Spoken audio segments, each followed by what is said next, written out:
starting the stream. Make sure it's working on the YouTube side, because YouTube can be stupid. Black screen. And there it is. Very nice. And we are live. So, let me move off this map, actually, because that is a secret map. That's not going to be seen for a little bit. But alrighty. So last time, the party got up to some festivities at the Land of Monsters feast. Delon participated in several strength challenges, winning out at the end of the day and getting a Goliath's belt. Gildas not only participated in the drinking contest, but absolutely crushed it, not only winning, but beating the current record for the drinking contest by downing, I believe it was about 25 or 26 casks. 25 casks before retching. Let's see here. Bub went over and harassed a merchant who was selling exotic animals. Found out that it was Gnomish Vilcher who was selling them, and he ended up buying most of the animals and setting Pixie, who laughed at him as she left, setting a Pixie free as she laughed at him as she left. Lastly, the party was getting ready to enter into the War Chief meetings, and that is where we leave back off. So as the celebrations of in the awards have been given, Gildas getting a circlet that he has not currently put on, but he has now. The War Chief waves his staff around a little bit as the smoke billows out around it. Everyone goes quiet. All War Chiefs will gather in the main central tent.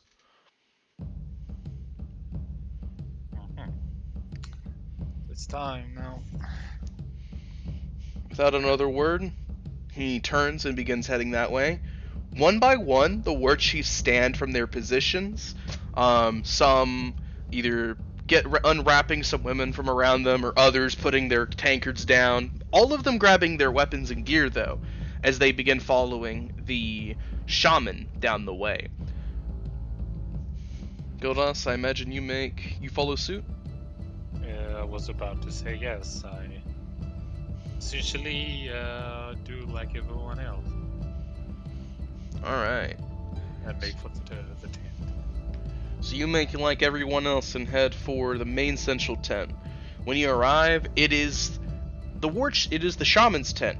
A massive tent made from, essentially, from T-Rex hide. It is big enough to fit many people in there, even it's big enough to hold like a small banquet of sorts. Lots of room to move around in, very high ceiling, very, very spacious and cozy at the same time. He leads you all towards it as he steps inside. Some Minotaur women pulling the flaps back for all of you. In single file line, you all begin marching in, one by one.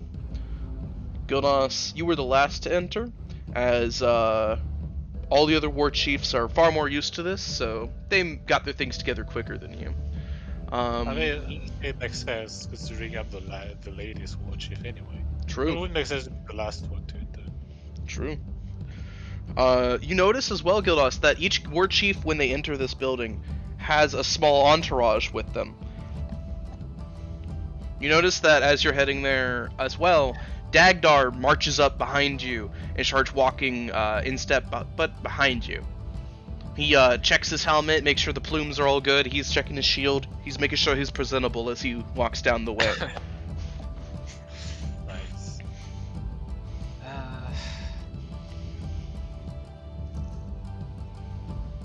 I mean, it would be too late to get someone from the party, right? At this point, unless they all follow. I imagine that the party they need to be here as well. So And if they were not near when everyone was gathering for the award giving, which I imagine that Bub was there as well. So I know DeLon was there, Gildos was there. I imagine Bub was there, and he came over when everybody was feasting on the T-Rex. So Yeah, I mean, Bub would even try to go into the War Chief meeting, so... Yeah, so, Bub, you found your way over as well, following Gildos. Okay. DeLon, you're coming that way as well, I imagine.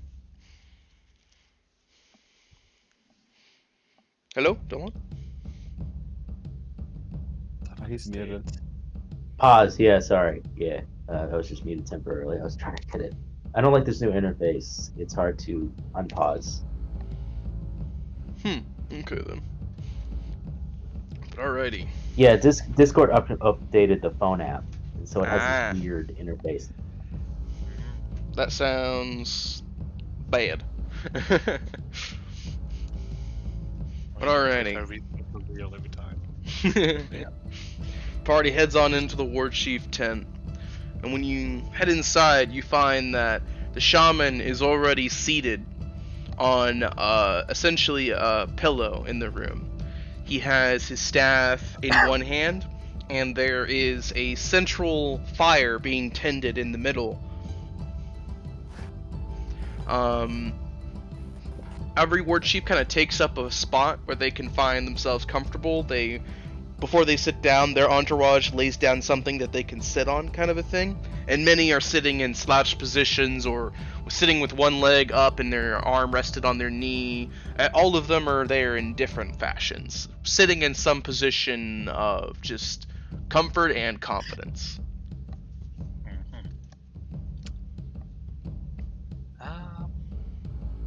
I'll just sit down on my knees, like it be, well, like I do in my morning prayers. I mean, kind of like, it's like you have two kind of meditation things, I guess. Like one where you're like cross-legged and you have that. Alrighty. So kind of like that. I've been doing that every day, so what's the most comfortable So position? before you kneel down, Gildos, you find that Dagdar has laid a well-woven, essentially cloth of some sort beneath you for you to kneel on top of. Just look at him and say, "You bet that?" Dagdar nods without a word and steps back behind you. I'll take position of the cloth then. With everyone gathered, the War Chief takes out a very, very long pipe and takes a long drag from it before placing it back down near his front, essentially on the ground near his front. The gathering of the War Chiefs, a rare but fated occurrence, has commenced. We will talk tribal business now. For the benefit of the new War Chief, the Pink Tribe. Your many War Chiefs will not speak on these matters, but they may speak to you. A nod.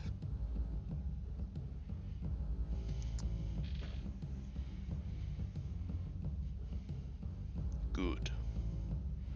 As the first manner of business, we will speak on the matter of the spirits. One of the War Chiefs in the room immediately raises a hand in the air dismissively. Once again with these manner of spirits. The spirits are not hurting us, nor benefiting us. So why do we speak on them every time? Another War Chief speaks up, gesturing to that War Chief. Yes. Yeah, the brother is correct. The spirits are not benefiting us, nor are they costing us, and we are not treading on their land. There is no point. And then he sits back down, and both War Chiefs nod. There's a kind of a nodding around the room as if the spirits, it's not really our forte, or there's not really reason to speak of them, because they're not making a scene. The shaman nods. Our brothers from the western tribes have been acknowledged. However, the spirits are in unrest. They are agitated. And as our only shaman and high shaman, it is important that we discuss the spirits and how we should go about them. Unless you desire me to handle your lands without your thoughts. All the other war chiefs look miffed, like, how dare you? One even immediately goes to stand up. You would tell us how to rule our lands.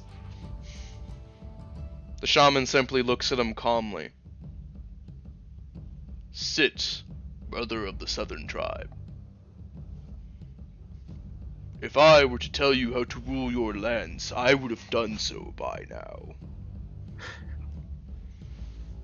He slowly sits down.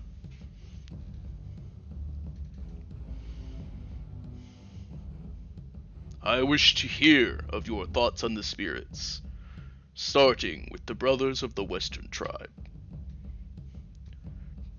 They nod to each other. We do not think we should meddle with them. Leave them to their business. Shaman nods. Brothers of the southern tribes. We think that the spirits are dangerous and mysterious, and we do not like them because we have never seen them. We should treat them with caution. There's a nodding, lots of murmuring in agreement with that. Northern tribe. A minotaur nods and pounds his chest. Northern tribe thinks that we should work more together with the spirits, as in the days of old tribes. There's a fewer murmurings of nodding, but some agree with him. And brother of the western tribe, Pink tribe, what is your thoughts on this? So when he's talking about the spirits, it's related to the issues from earlier, right? Yes. I'll say, I think this time we should try and find out what's disturbing the spirits and deal with it. Even if the process is a slow one.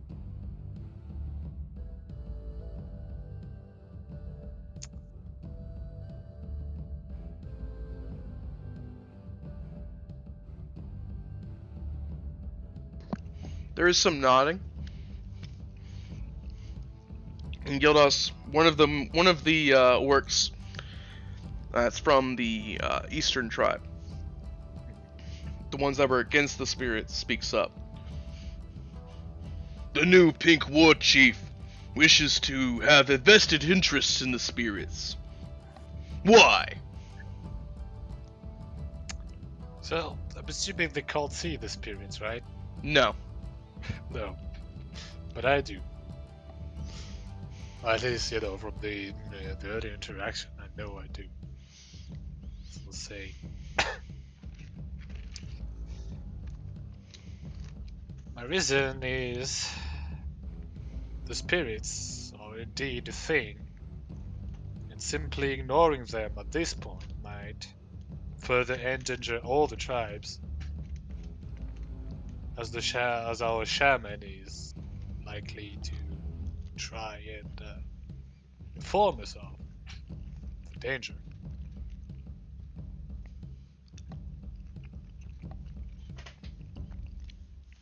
There's some nodding, some murmuring.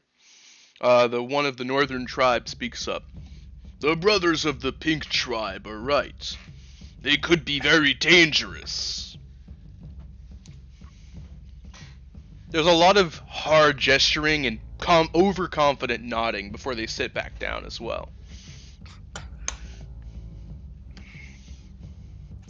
You notice as well, Gildos, that every time one of them speaks, their entourage behind them, their many war chiefs, tend to nod in empathically, like yes, of course.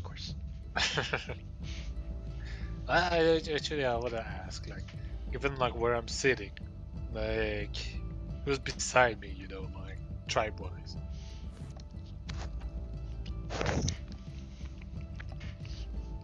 So near you is actually the Minotaur that seems to have taken a liking to what you've said. There's also Connie is near you, and the Southern Tribe is somewhat near you. Let's see. The Eastern Tribe, which has been confrontational from the start, is directly across from you. So they can look directly at you, essentially. Uh-huh. Yeah, well, if they have a problem, they know where we can resolve that. I'll wait until the shaman says something about the thing, 'cause... The shaman takes another long drag of his pipe before placing it back down. The shamans indeed have knowledge of spirits that others do not. And the spirits are dangerous when provoked. What troubles me is that they aren't provoked now in a frenzy type of way, which I have not seen in some ages. Not since I was a boy have I seen them in such a frenzy.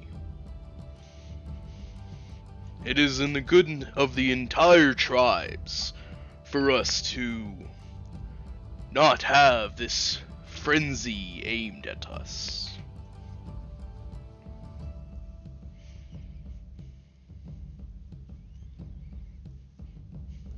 The Southern Tribe speaks up. This frenzy you speak of, what would it even cause? Why is it to be something to be feared? It is...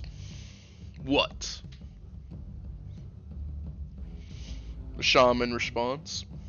This frenzy would cause the greenery in your regions to either grow manifest or suffer. Your beasts may suffer greatly, or become unruly to the point of no longer being controllable. Blights, curses may come your way.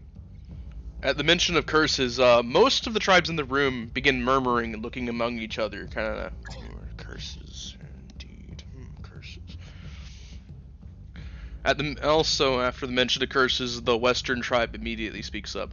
If curses are to be coming our way, then we should stop this immediately. Let us take up blades to the spirits. Make sure they know not to curse us. Show them our strength. Yes, let's attack invisible beings. So I'll pick up and say, then how do you intend to do that? The same way we attack anything else. With strength, and blade, and bow, and club. We will find their place of residence, and we will force them into the light. Have you seen a spirit before? No, they are cowardly and flee before me. Aha. Well then, I wish you good luck on your endeavor, should you actually try. The Northern Tribe nods at your words. I agree with the Pink Tribe. Good luck finding these spirits and bringing your blade to them. Without a shaman to guide you, you will be lost. It is not I who will be going. All of us, we would all show them our strength. The shaman would back it. We cannot lose.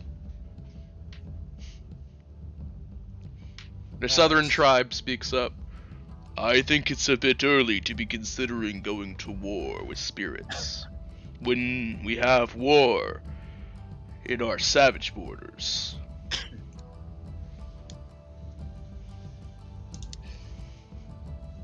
agree.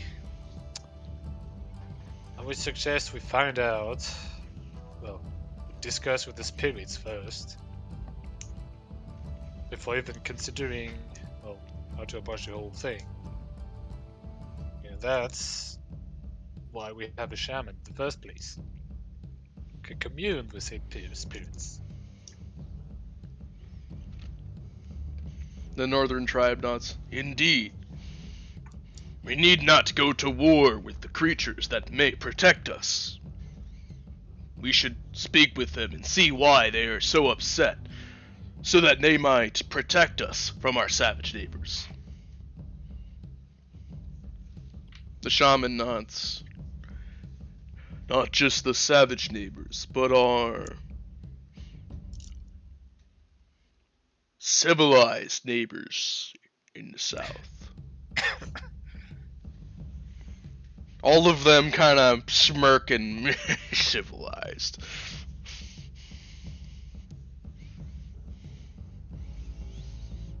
But there is a nodding. They all are clearly... They don't want to weaken themselves while that's breathing down their neck.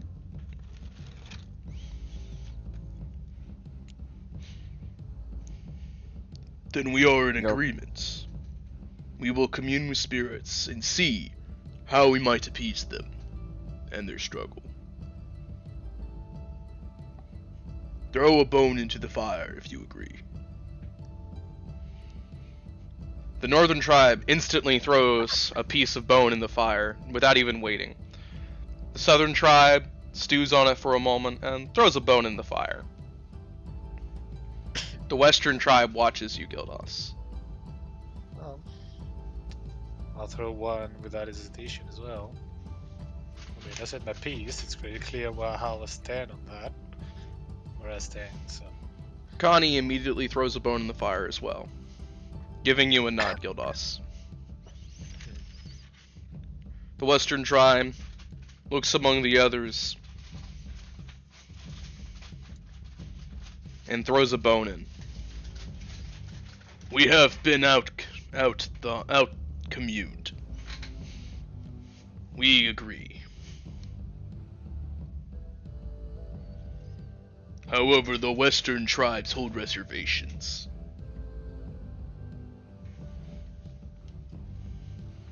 There's a bunch of nodding in the room, and the shaman begins passing around the pipe to the others. In regards to the neighbors in the savage, and the tribes who have left us, I would like to again consider a diplomatic approach, for their numbers equal our own. As soon as he brings that up, the northern tribe immediately stands up, the Minotaur pounding his chest and stomping his foot. Diplomatic approach for traitors who disregard the tribes is not an option. They have disgraced themselves, and they are not welcome. Enemies through and through for abandoning. He then sits down, and the southern tribe looks to say something, but the western immediately speaks. Indeed, they are not to be considered for diplomacy. They turn their backs on the shaman and all of us. They left into the woods with the red-scaled one, seeking war, and ignored the council. Uh-oh.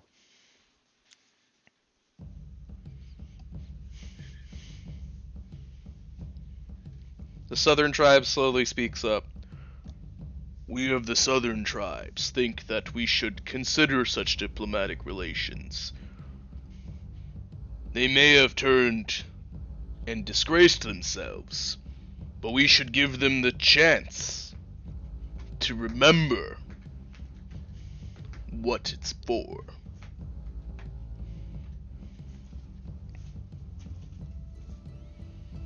Connie speaks up.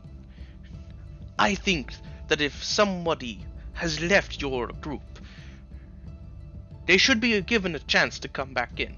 After all, if you were brothers once, you can be brothers again. This is what I think.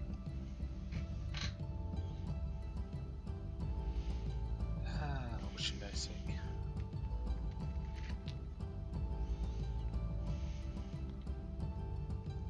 So I'll speak up and say, well, I do have something against the Red Dragonborn. Should at least try and give a chance to, well, your brethren. Well, this is what I think. But they're hard to come to a conclusion without much context as to why they would leave. The Western tribe smirks at you, Gildas. Pink tribe knows little. Perhaps he should grow some more strength and some hair. Eat some more leaves and turn green. The Southern tribe passes the pipe to you, Gildas. Pink tribe is pink. Pink tribe is new. They wouldn't know. Northern tribe nods. We should inform them so they know. It is the simplest. And as they are brothers, they should know.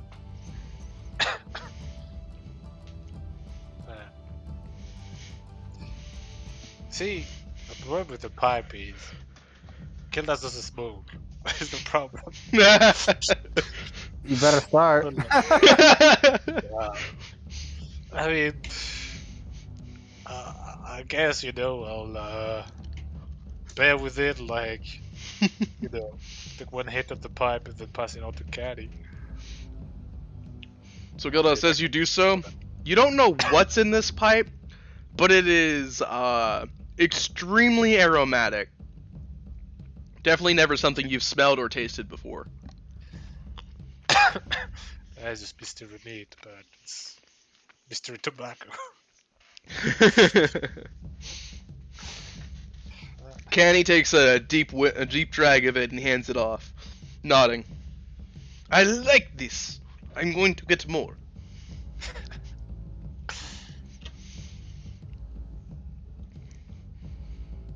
After it's been passed around, the shaman speaks up again once it's returned to him, taking another drag and placing it back down on the mat in front of him. I agree. War Chief Gildas must know. Once, our tribes were double in number. We were a veritable army of tribes, a force to be reckoned with. We welcomed in a new war chief, a human.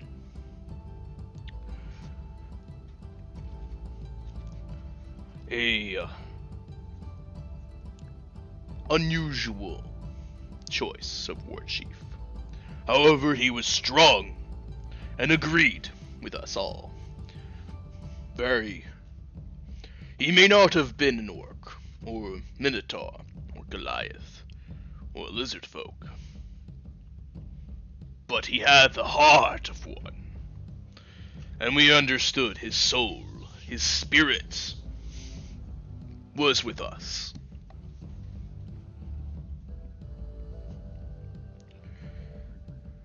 Years of his tribe being loyal came, and then he returned to us, different, stronger, and much more prideful and arrogant. He wanted to rally the tribes, and he too slayed a Tyrannosaurus Rex. Single-handedly.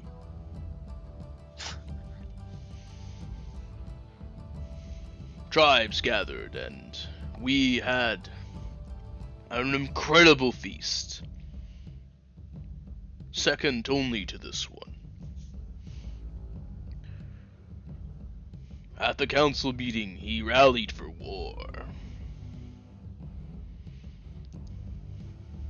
There was much blood spilt in that tent that night.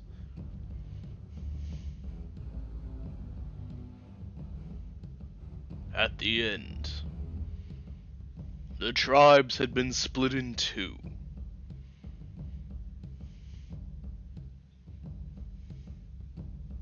And our bonds with our brothers had been severed.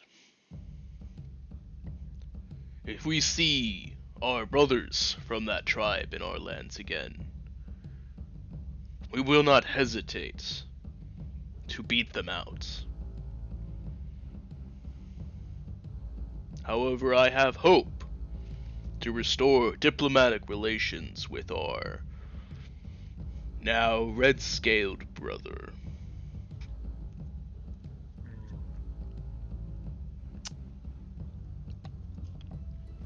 Then, should I mention that we've seen him shortly after defeating the T-Rex? As you say this, Gildas, those all the tribes in the room look at you. What did he do? Why was he in our lands? The western tribe, that was the northern tribe. The western tribe speaks up. And you still yet have limbs in our hull. I respect the strength.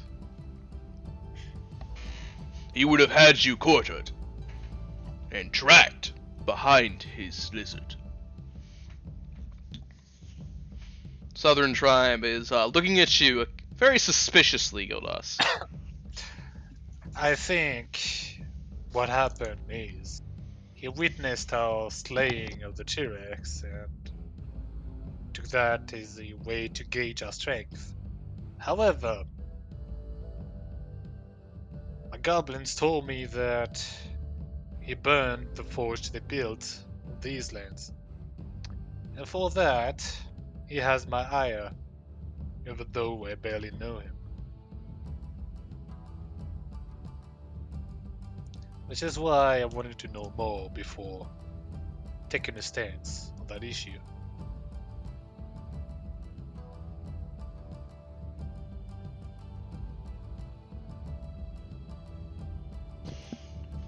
There's some nodding. And what does the Pink Tribe think? Should we seek diplomatic relations?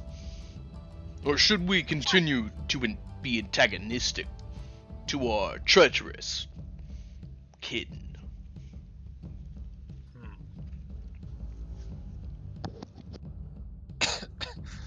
He's out of character, I think. Like, given what they said, I mean, it's clear the other parties at fault, that they were the one who broke off and all. So I think, okay, here's what I'll say. I'll say, given the fact that they were the one to break out the tribes and all, I don't think it should be our initiative to open diplomatic relations. Should they seek peace? Should they seek talks? They should be the one doing it.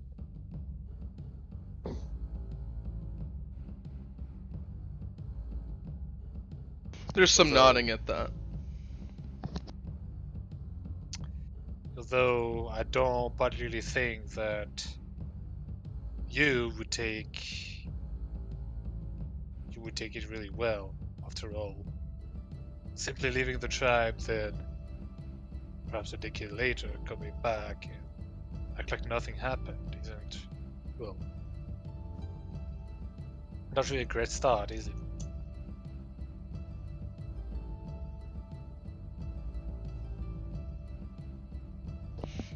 The western tribe nods at you, Gildas. Indeed, they should approach us. We should not offer any parley. They left. It's their problem. The northern tribe shakes their head.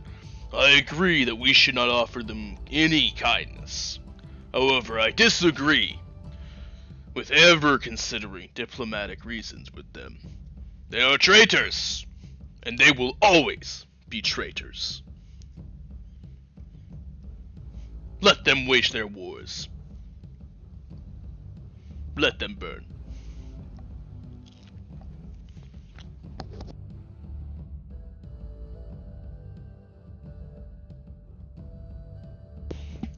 Connie speaks up.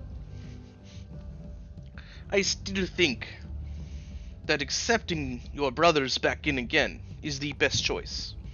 For fighting needlessly, even with former brothers, will simply weaken you both against your mutual enemies. You could be stronger together, but instead you're building walls. You should tear them down and speak together. Find a mutual enemy to tear down and build the bonds of brotherhood again. This is what I have to say.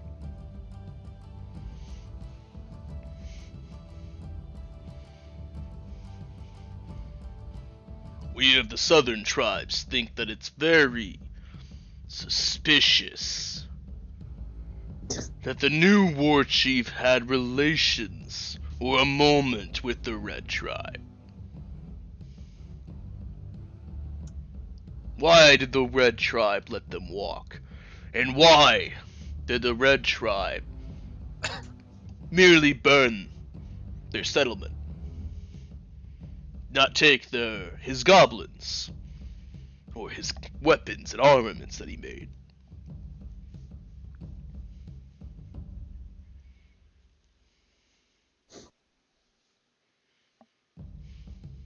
Well, let me ask you that. What reason would I have to lie in front of the shaman?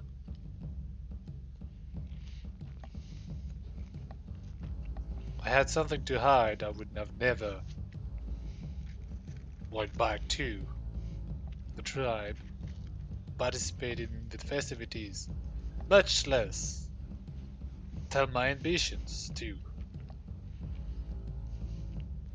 the great shaman.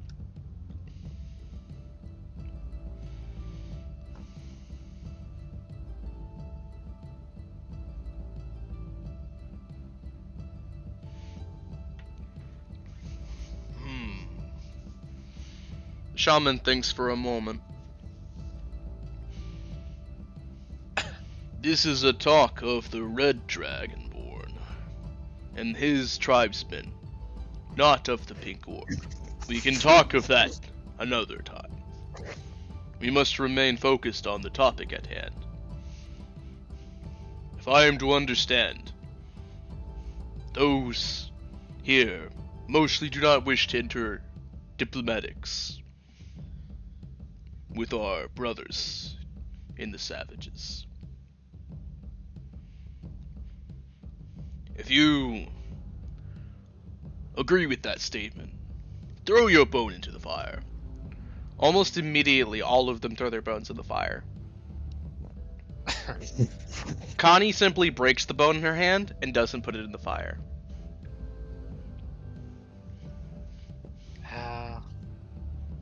I might do the same as Kai, because, like, sure, I'm not invocating diplomatic relations like they stated that, like, we take the initiative, but also not advocating fight.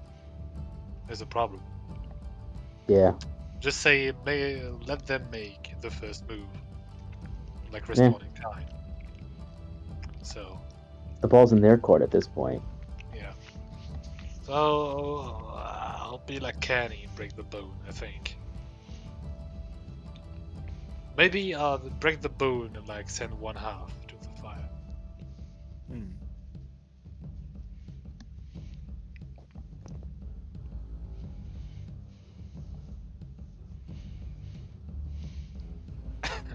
What are you thinking, Gildas?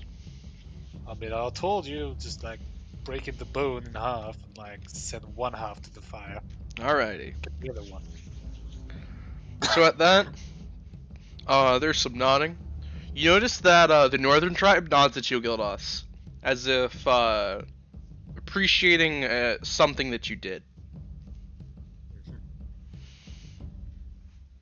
Well, I say at this point, it's like I'm getting like scoring a lot of points with them. This is a feeling again. Good, make allies. Grow strong. Then we will not seek diplomatic relations for now. The topic shall not be brought up again until the next festivities.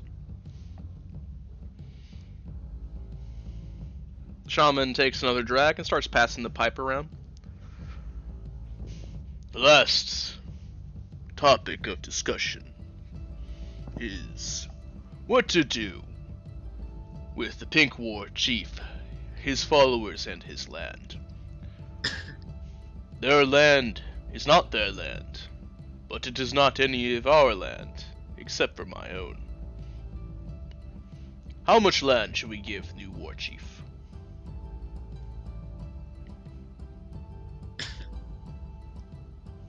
That's a good question, isn't it?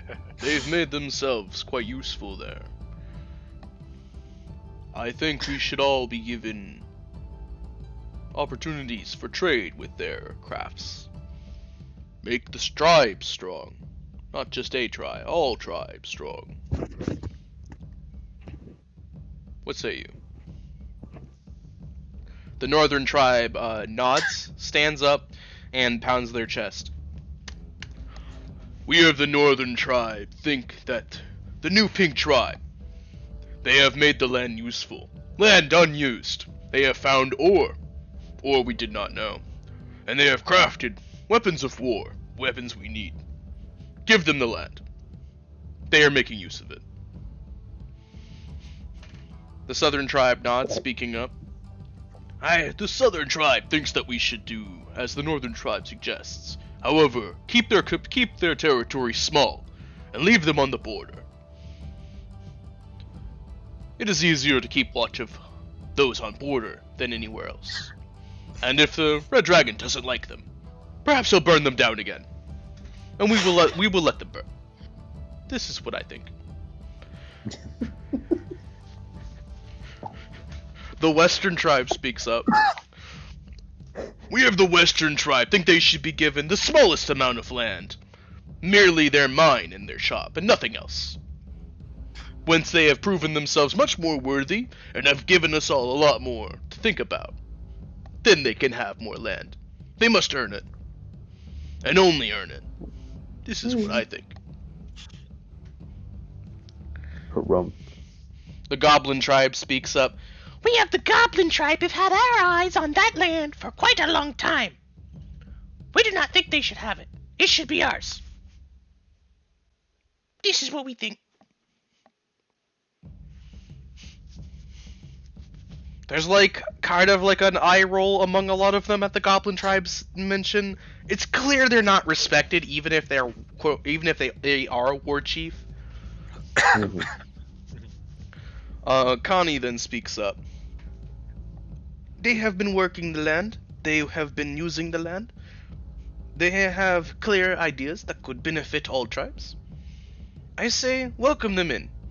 And give them the land they have worked on, and any land that they have been working on since they have arrived. Any other land should be returned to the shaman. And then he should have a say on how much more they get. That's what I think.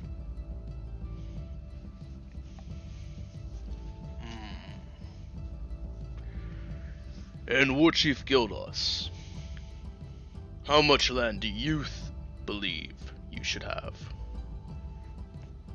I think that, well, first of all, I know that my goblins kind of took the land rather than borrow it or ask for it. And so I don't think I legitimately have the right to use it. However, as me and my party came to these lands, we've crossed the steppes and the tundra before entering your lands, correct? And I do believe these are unused.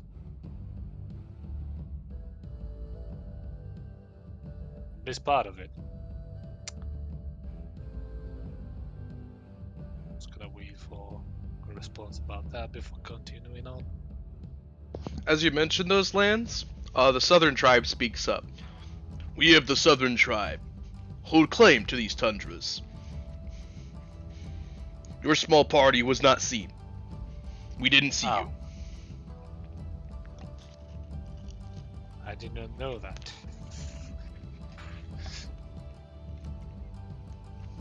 But, nevertheless, I was thinking of taking claim to actually unused land but I humbly request that in doing so, you would allow my goblins to still work the mines.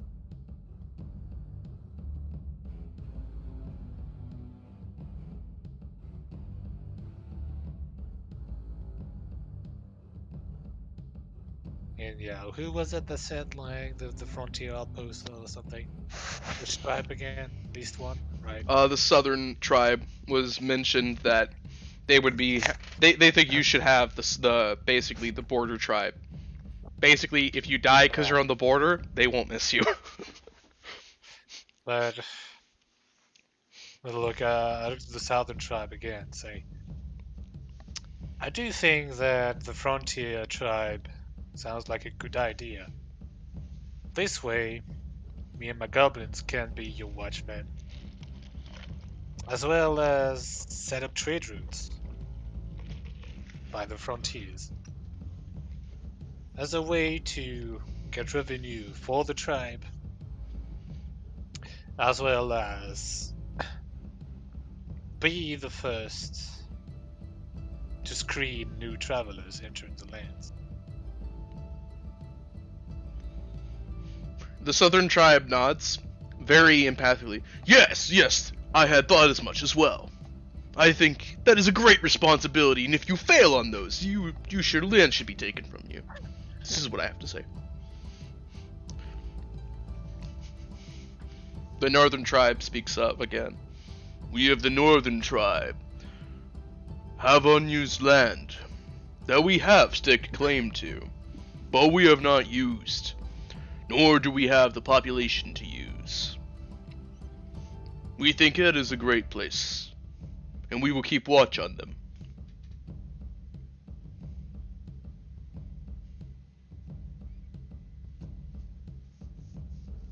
Shaman nods.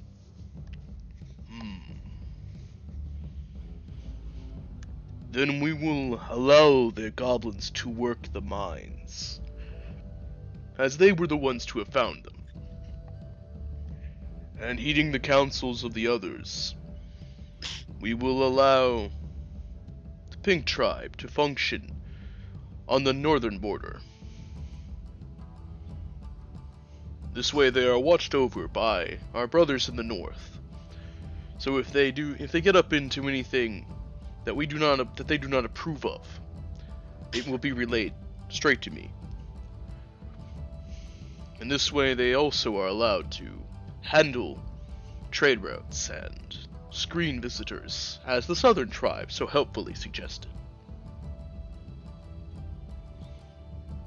All who agree, toss your bone into the fire. The southern tribe, almost gleefully throws their bone into the fire.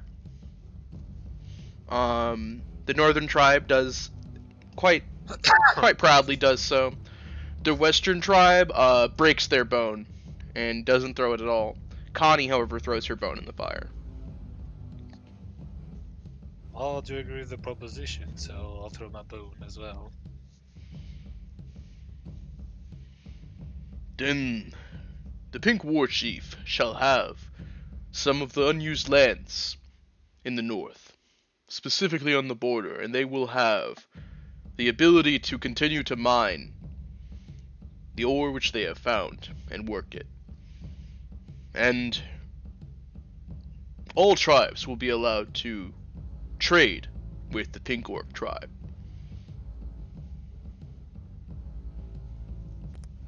So, I do the shaman in the north and then the southern tribe, but no, it is a thanks. As thanks. There's some nodding around the way. And then finally, the one of the orcs of the western tribe stands up and points a finger at you, Gildos. Now that the mentions of the tribes is over, I would like to challenge you. You, who's bested my record in drinking. I do not believe you did so. I believe you are flimsy pink orc. You did not best my record. Oh, you're the one at 23. I'm sorry, I didn't know. Huh, he is flimsy. He apologizes. Oh, Isn't that just basic decency? But Shaman, is there a priority list for challenges? Challenges are first come, first serve. Alright. Then I look to Canny and say, she was the first to challenge me, therefore she has the right to fight me first. The northern tribe speaks up. Was there any other war chiefs or any other who have heard the challenge, who can agree to this, who have seen the confrontation? The goblins stand up, very proud of themselves, putting their hands on their hips. We have the Goblin Tribe oversaw the challenge.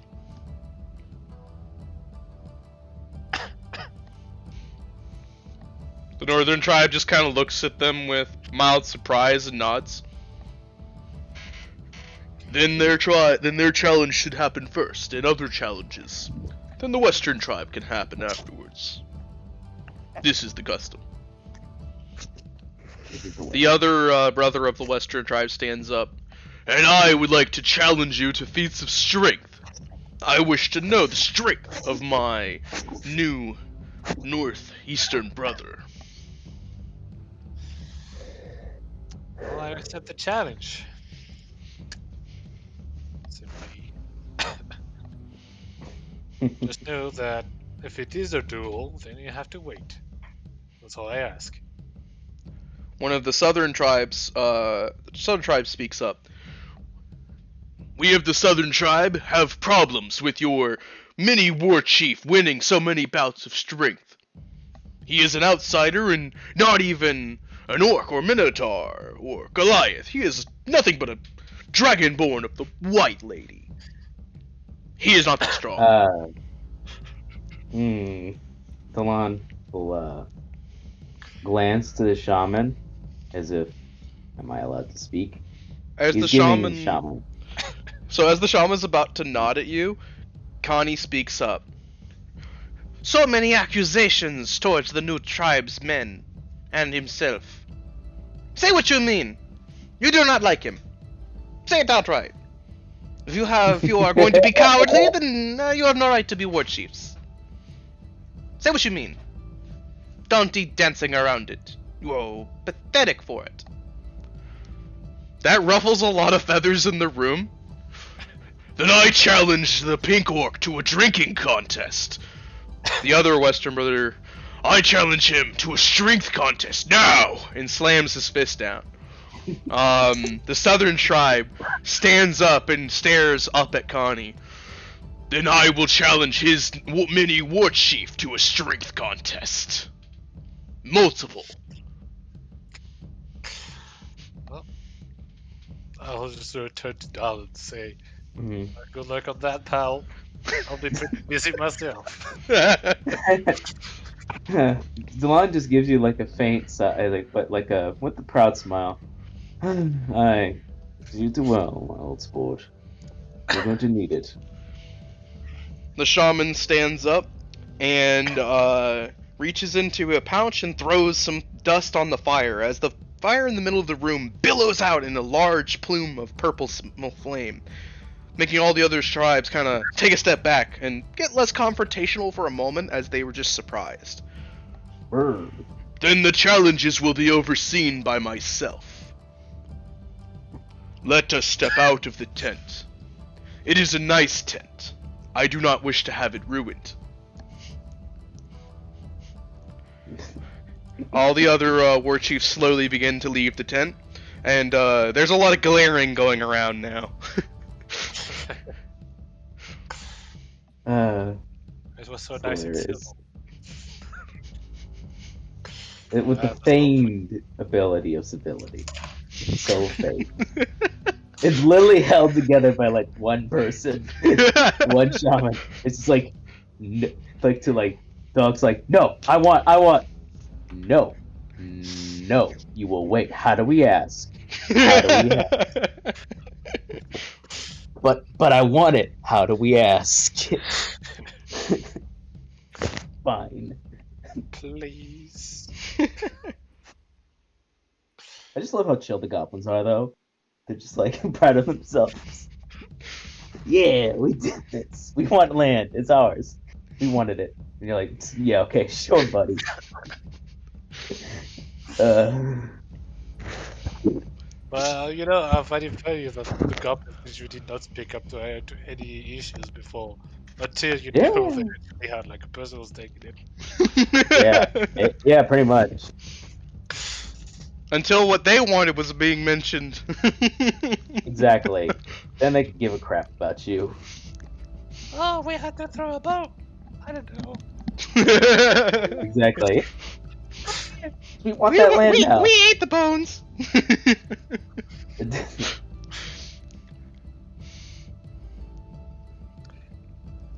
Oh yeah. I'll taint into the fire. Alrighty. So Geldos, once you leave the tent, Connie walks over as a bunch of orcs and different tribesmen are gathering in a circle around not only her, but also all the other war chiefs. The shaman raises both his hands in the air and gathers them all. We will be having the challenges now. All gather to oversee the challenges, as war chiefs settle their differences in the only way they should. Mortal Kombat. Two Dun, dun, dun, will dun. enter. One will leave the victor. As is Two men custom. leave. One man leaves. You see as Connie looks to one of her Goliaths. Get me my axe.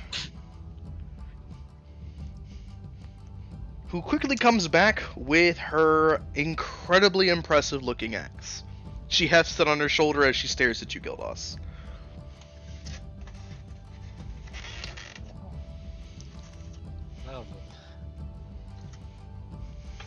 Oh, I get to die there and say, get me my mace.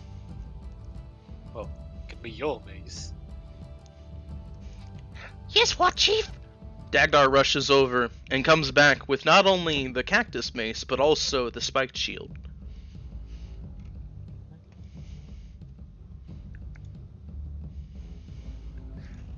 Then I'll hand him the circlet, the amulet of yore. That should be about it. Yeah, because like, don't we have all the other weapons on me? Alrighty. Before he starts bout, Delon will just briefly approach Gildas and just say, "Good luck, old sport. Watch out for watch out for the throws. Watch yourself out there." And he adds with a wink, "Congratulations, Gildas. You have a use now of heroic inspiration. So Oh, nice. there you go." Yeah, I'll say, thank you for your encouragement, Stalin. That means a lot. I also now have a heroic inspiration for me too by doing that.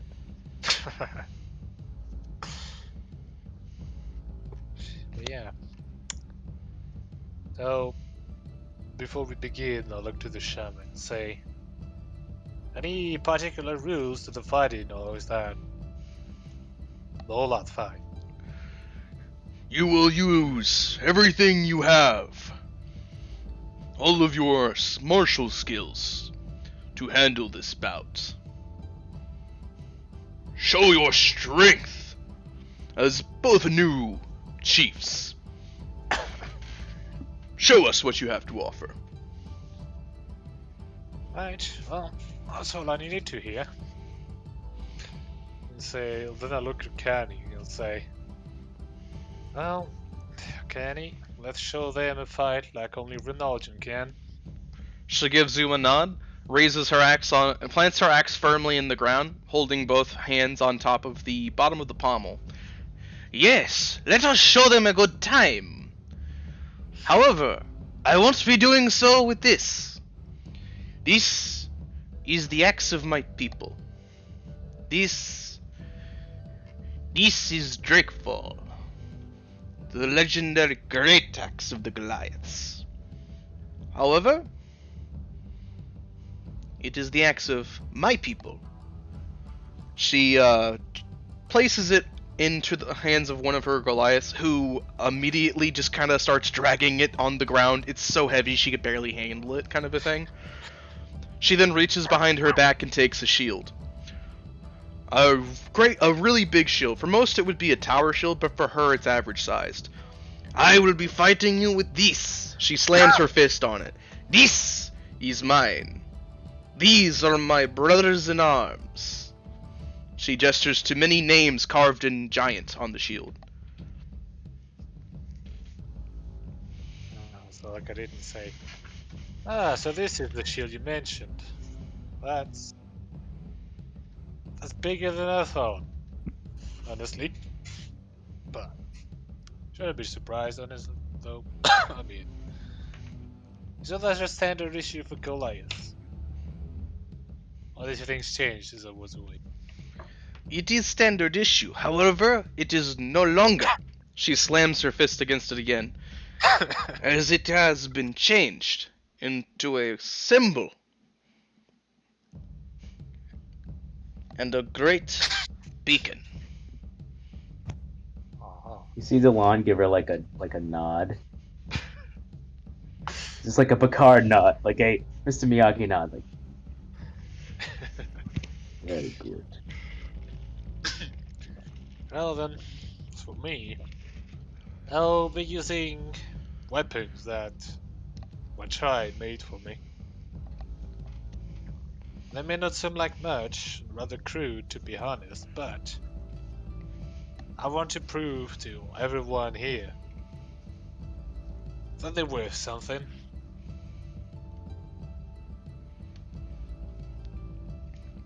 Excellent. Then showcase the power of your tribe, War Chief Gildas. Show them the power of your craftsmanship. She gives you a wink and slowly brings up her shield in a ready stance. I'll get myself ready. Then shield, yep. That ready. That's a 10. Oh, it didn't add her to the turn order. Wait, now it did. Okay, it's loading slow. I ain't got no dexterity, you can't really blame me. I'll have a +5. This is over there.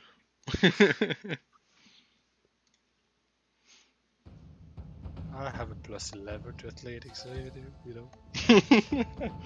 I'm not built like a fridge. Built like a fridge.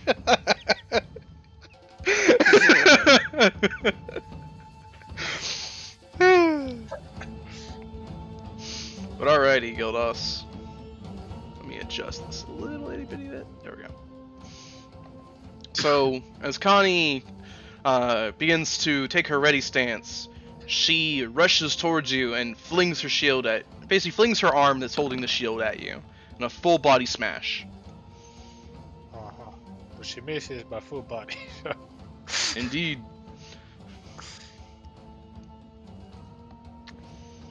Yeah.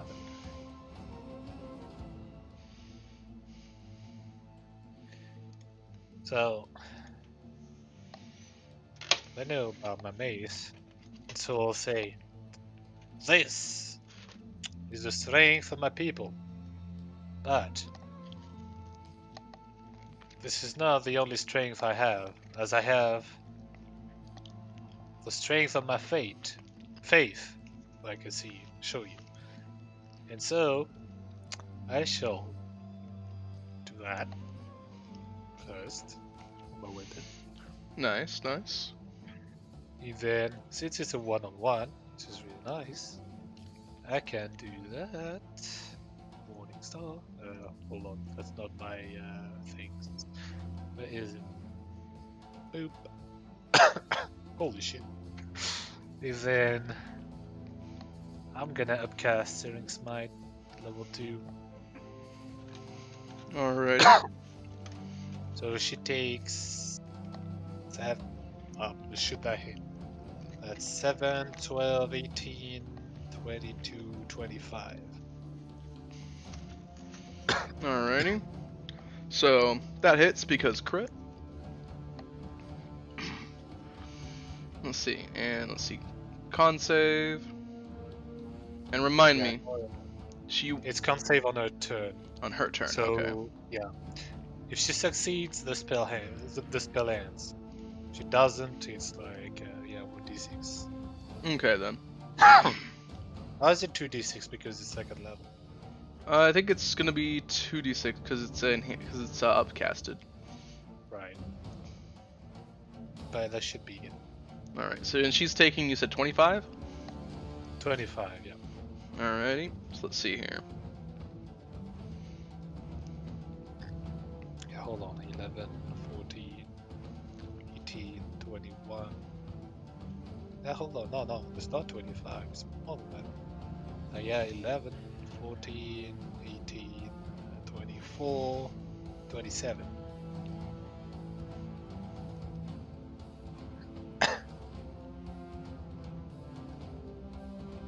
Alrighty. So then she will act. So you see as at the start of the fight, you saw that Connie pumped herself up when she bashed her shield a few times. So she takes 13 damage. No problem. So you see as after that, she takes essentially the full brunt of it, and I will have her roll the con save.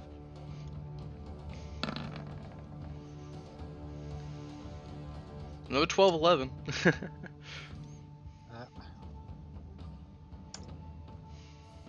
Alright, she's gonna take 5 damage then.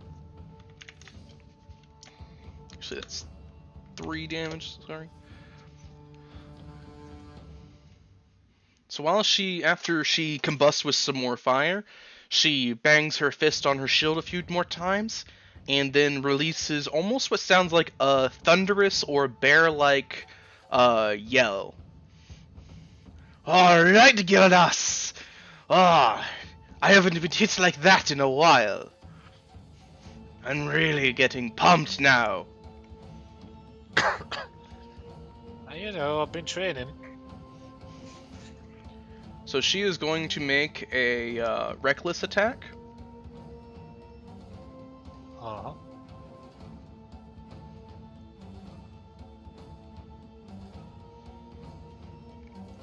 She's going to do a raging shield bash.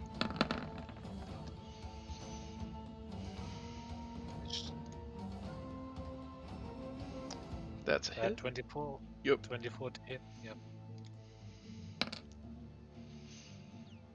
14. I have to go there faster to do that.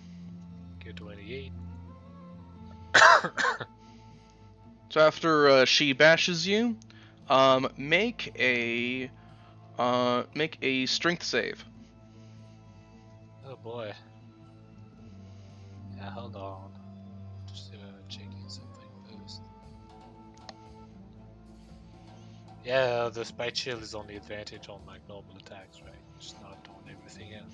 Yeah, just normal attacks on that creature.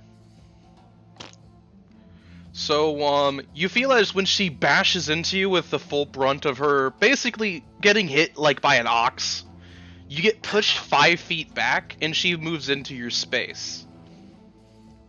With a crit, you fall prone. As she just completely blindsided you. I'll probably have to make like a concentration check as well. Yeah, for Searing Smite, I think, yeah. Yeah. So make a con save. You succeed. Right. So you're now prone, but it's also your turn. Luckily, she's already within 5 feet of you, so you can get up, essentially. Yeah, I'll get up. I don't think I can do anything else though, right? No, it's just half your movement to stand up. Oh, it's only that. Okay, so I can still attack. Yeah. Oh, yeah. Here we go again. Kind of smash. 6 damage, or rather 3. Yeah, she's gonna take 3 damage from that, because she's raging.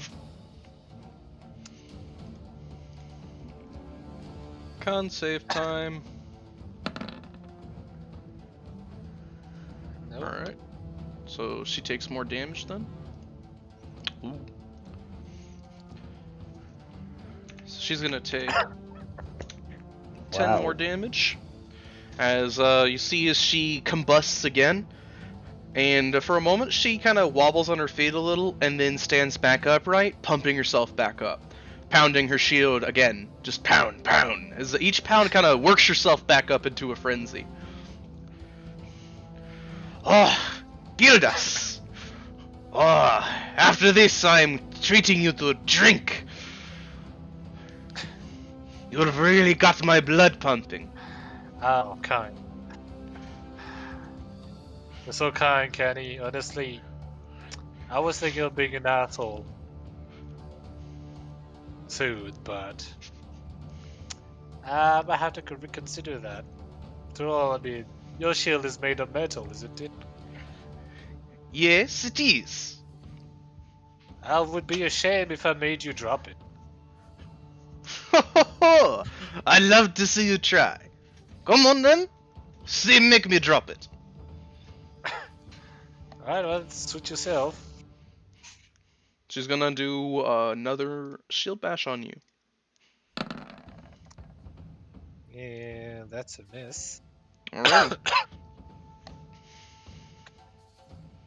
So she just bowls back towards you again, and essentially, I imagine you move a little bit out of the way, just barely, and she just plows right past you, essentially. I shouldn't block it this time. You'll block it? Alright. Yeah. So you raise Is up it your not- shield and probably deflect or something. Go ahead and describe it. I'll let you describe it. Well, I'll do that and like segue right away to my next turn actually. So Nice. as I block it, I deflect it, and with the palm of my hand, I touch the shield, like her shield, you know, during the deflection, and cast Baboon. Where is it? There we go. Alright. Heat metal. If memory serves, it is con save half damage? Yeah? It's can't save to either hold or drop. Okay then. So she does take the damage. It's just if she succeeds on the Constitution save, she doesn't drop the shield. If she Alrighty. fails, she has to drop it. So she fails. So she's going to take 11 damage from this. Then, as she does so, I'll say, "I told you I'd make you drop it. I wasn't a liar." She looks at you for a moment, and then walks back over and picks back up the shield on her turn. Right? That Well, may be, but I never took you for a liar, Gildas. I simply did not believe you. I believed you believed it.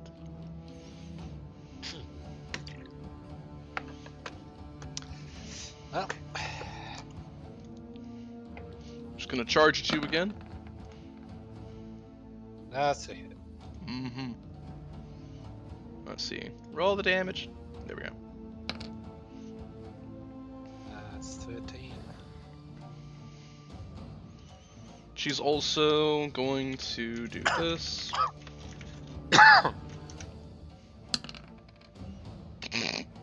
So you take 14 essentially cold damage, Gildas. Uh-huh. As you see, So- her entire shield becomes encased in what looks like essentially crystalline ice. Uh-huh. So strength save, yes, no. Yes, make a strength save. Right, So I'll like do- the League character has the shield. Prom, I think. that should be innate for Constitution save. I forgot to remove the advantage thing. Ah, okay. So the strength save is an 11. You get knocked prone. And the con save, yeah, your smite now drops. No, it's hit metal that drops. Like smite dropped when I cast it. Oh, right. So yeah, right. So heat metal drops. I have no second level spells, but healing word. I mean, I still have like 4 level 1 spell slots, so that should be fine. But yeah, so I guess it's my turn again. Mm-hmm. So I will stand up, assuming I only move like 5 feet away. Well, probably not, since like I didn't roll a 1. Yeah, you didn't fall So, prone, so you move 5 feet away, and she moved 5 feet into your space. alright. So yeah, I'll do that. And then with my bonus action, I'll cast Healing Word on myself. Alrighty. Nice. Healing for 7. By the way, Gillis, while you've been casting magic in the middle of the fight, there has been murmuring all around the ring. As Oh, really? they did not expect you to be using any magic. They didn't seem you capable. Well, then no. I mean, honestly, with the talk of the spirits and all, they should have, like, probably suspecting something was up, but orcs. Yeah. Well, anyway, no, but I'm gonna bash her for 10.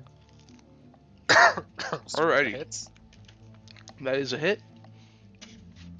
She takes 5 of that damage. She is, she's starting to breathe a bit heavy now. Yeah, although at that it'll say, so Kenny, how much longer do you think you can fight? Oh, I can go all night longer thus. Aha. How about you? How's your stamina holding out, eh? This rate, I think I could go for 2 nights long. Oh, really? Perhaps you'll have to show me. Perhaps. And she will, she'll create a little space, story-wise, from you. Not proccing an opportunity attack, just because story-wise. And she's going to, throw her shield at you. That's a hit. And I'll roll.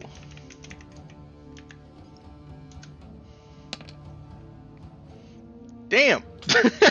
Sad. So you're going to take 10. Let's see. And where is it? I'm gonna take 10 thunder damage as it crackles like a storm heading towards you. After it smacks into you, she essentially it seems to pling off you and return to her as if magnetically drawn to her. Just ting right back to her arm. Well, how much space did she make? She moved about 30 feet from you. 30 feet. I'll move 30 feet away from her. Actually. And, yeah, you said I can't, from what I recall, I can't cast like a spell as bonus action and another spell as an action, right? No. No. I would drink a potion, but I feel like it's not fair play. Because, like, I only bought the potion and then making myself, or like I don't draw power from it. But, well, that she's over there. And yeah, no advantage on spells, right, from the spike shield. No. So, I mean, I still have the inspiration from Dylan, so let her rip. And I might use it, actually, because I don't think a 10's gonna hit.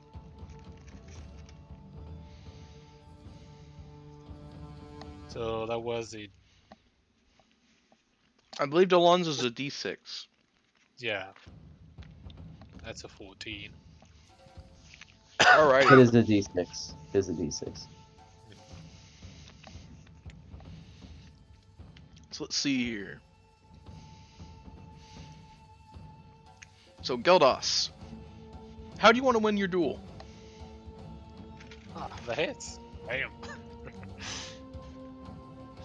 Well, let us see. Let's see. I should have won that. Well, considering she threw a shield now that I made the space, she now essentially has no cover. Meaning, I could just hit her like square in the chest. Hold on. Let's see her picture. Yeah, a bit. She's a bit like a fridge, anyways. Like.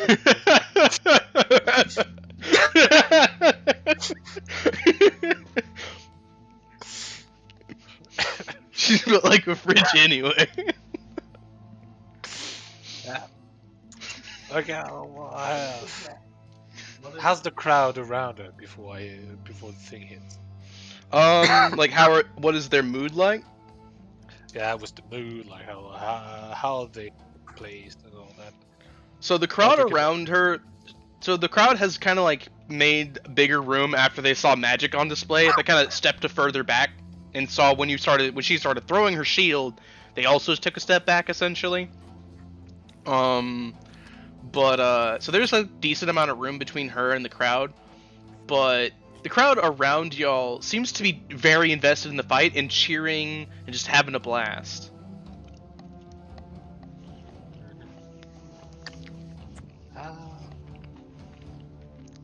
It's hard to imagine like a non-lethal guiding bolt, but let's see.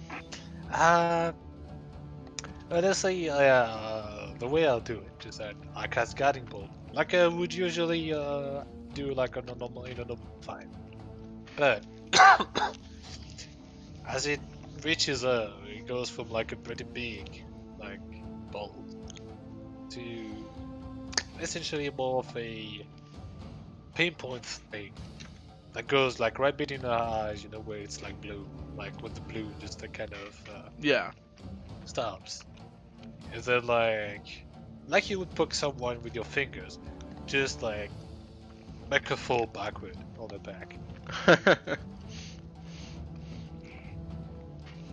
So your attack strikes her, and almost like a flicking gesture, from the pressure of the guiding bolt, just the magical force of it, does get blasted back a little bit, her feet dragging, she stumbles, and then falls on her back.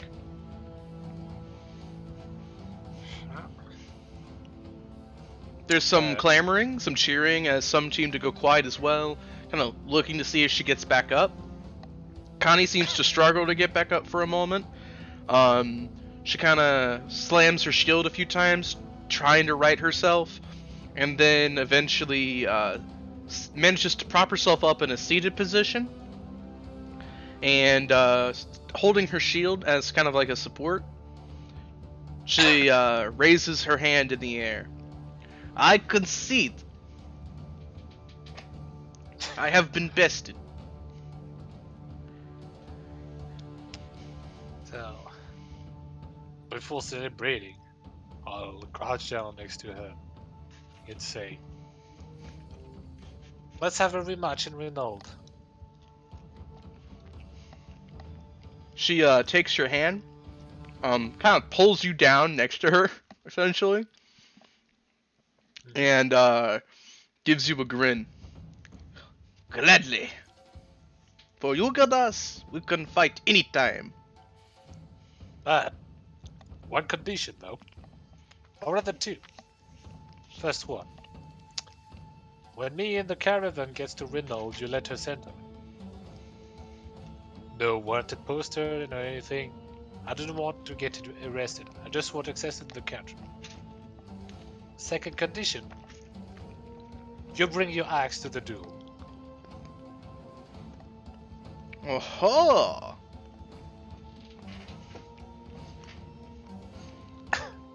Well, if you're shucking us, I can agree to those terms. However, And she stands back up now after having caught her breath, pulling you with her. She leans close down to you, as if you and starts shaking your hand, essentially. I cannot guarantee an easy passage into Reynolds. I cannot afford to get in trouble, Gildas. However, I'll see what I can do. I'll whisper back and say, well, a duel is much like... It's something that would interest the lion anyway, so... Make it like it is an area... Like you arrested me, but we'll duel in earnest. And who knows, if I win I can just win my freedom, at least for the duration of my stay. I'm sure he would pretend to go along with it. Perhaps. I'll think on it some more. See what I can set up for you. Contact my giants, my Goliaths and the healers before you arrive, though. Send some form of missive. That way I know when you're coming. Aye. How do you think I've thought it through? I mean, I got a goblin every time, you know? Not pigeons kill us, but for you it's goblins. Well, I'll, then, you know, raise Kenny's, like, arm to the crowd and say, well, she fought pretty damn hard, so everybody give her a round of applause. She deserves it, at least. There was a lot of cheering, as just all of the watchers just had a blast from your fight. It was tense, it was heated, there was back and forth. It was incredible entertainment for them. When Connie goes back to her tribe, they give her some claps on the shoulder, and she smiles and claps them back. Some Minotaurs and Orcs come over and start pestering her for, you know, stuff as well. Then I'll look at the crowd and say, was that enough of a show? Do you know what I'm capable of now? And I'll say, that was only half of what I can do. The other half was used against the T-Rex. As you say this, Gildas, and the orc from the west, one of the orcs from the western tribe saunters over. He stops for a moment, takes his armor off, and just flings it off, throwing it behind him, throwing off his bare chest as he rolls his shoulders and turns around to show his back to you. He gestures to a tattoo of several creatures on his back. All of these I have bested in single combat. All of these skins lay in my tent. Turns back around to you. Soon, you will know my strength.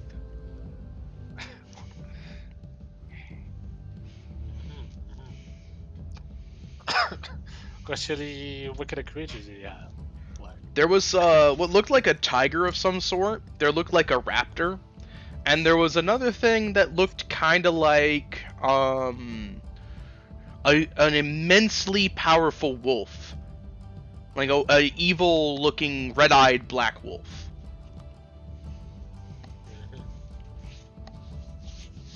Wait. Sounds like something Bub would know, but I don't know if he's around. Well, I'm probably not the time to ask him, but... He rolls his neck a few times, popping it, as a goblin comes over, and it's struggling immensely with the weight that it has, and just plumps a ball and chain on the ground. It then comes over and brings another one, and the Western War Chief shoves him away back into the crowd as he walks over to you, Gildas. You and I will do the strength contest now. Well, what did you have in mind? Through these as far as we can, or bash each other with them? Bashing each other with them sounds entertaining, but I do not wish to cheapen my challenge by striking you when you are already weak. We will toss them, and you will see.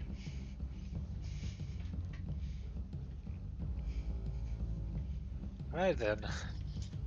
I accept your challenge. Yeah. Alright. See how heavy they are. So Gunnos, as you go to pick one up, it is immensely heavy. You will need to make an athletics save to throw an athletics check, to throw these. Ah. I'll make one already. That's an 11. Oof. The orc is gonna Yeah. make his athletics throw. Yeah.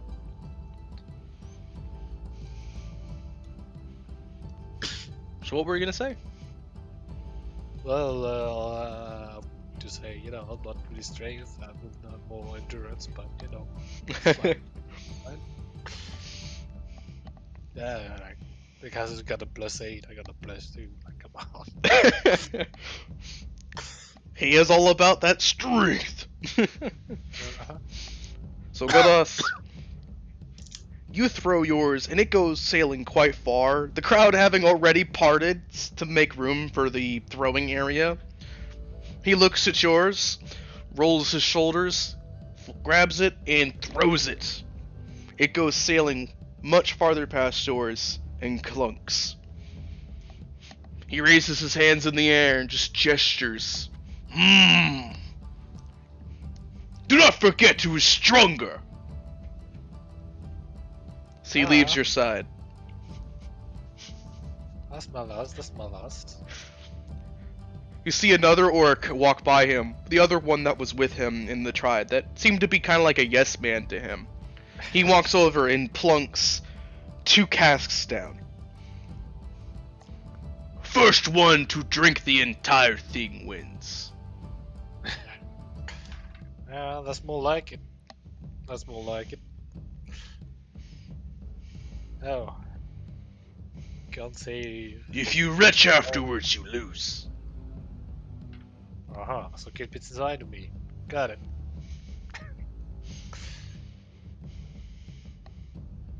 Can't Alrighty. say it. Let's go. I probably can't cheat with medicine, can I? No, that would be discouraged. Yeah, there you go. Boom. Oh wow, nice. Very nice.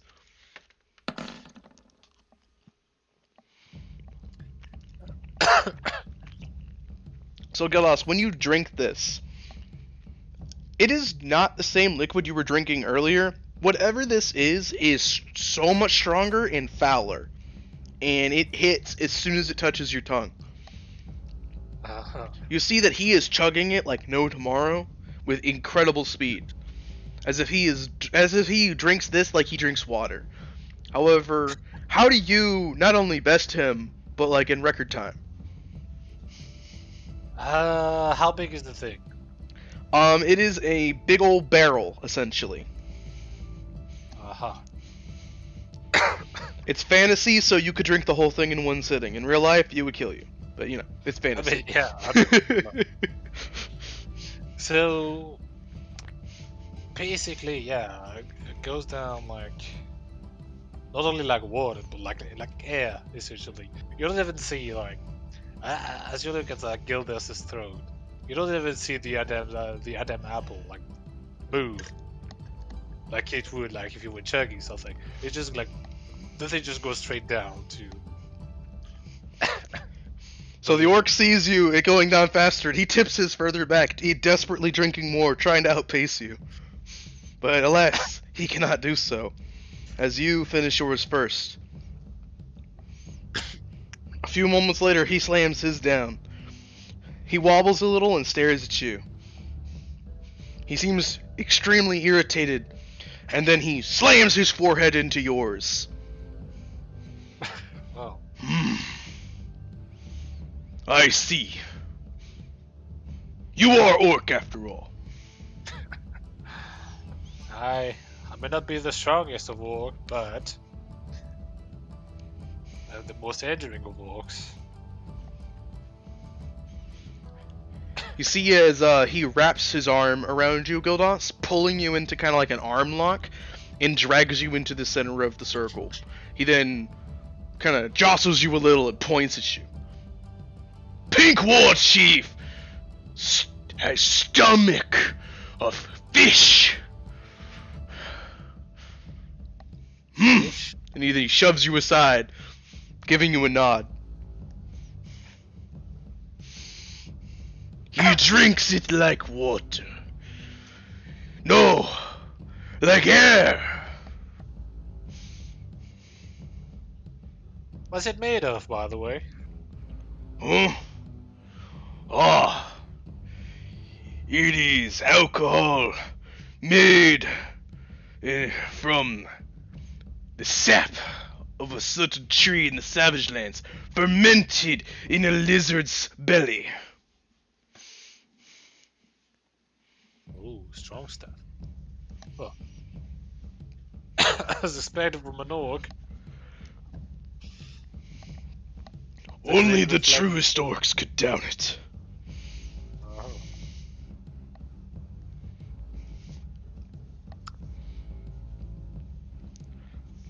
Lastly, let's see. Delon. You see as the challenger that wanted to challenge you steps in. And you see that he some goblins come over and bring, they basically use the two empty casks as like a post, and they put like a piece of wood on top of it. He kneels down on one knee and slams his elbow down, ready for an arm wrestling competition with you. Oh lord. The goblins also come back and retrieve the iron ball and chains, plopping them down as well.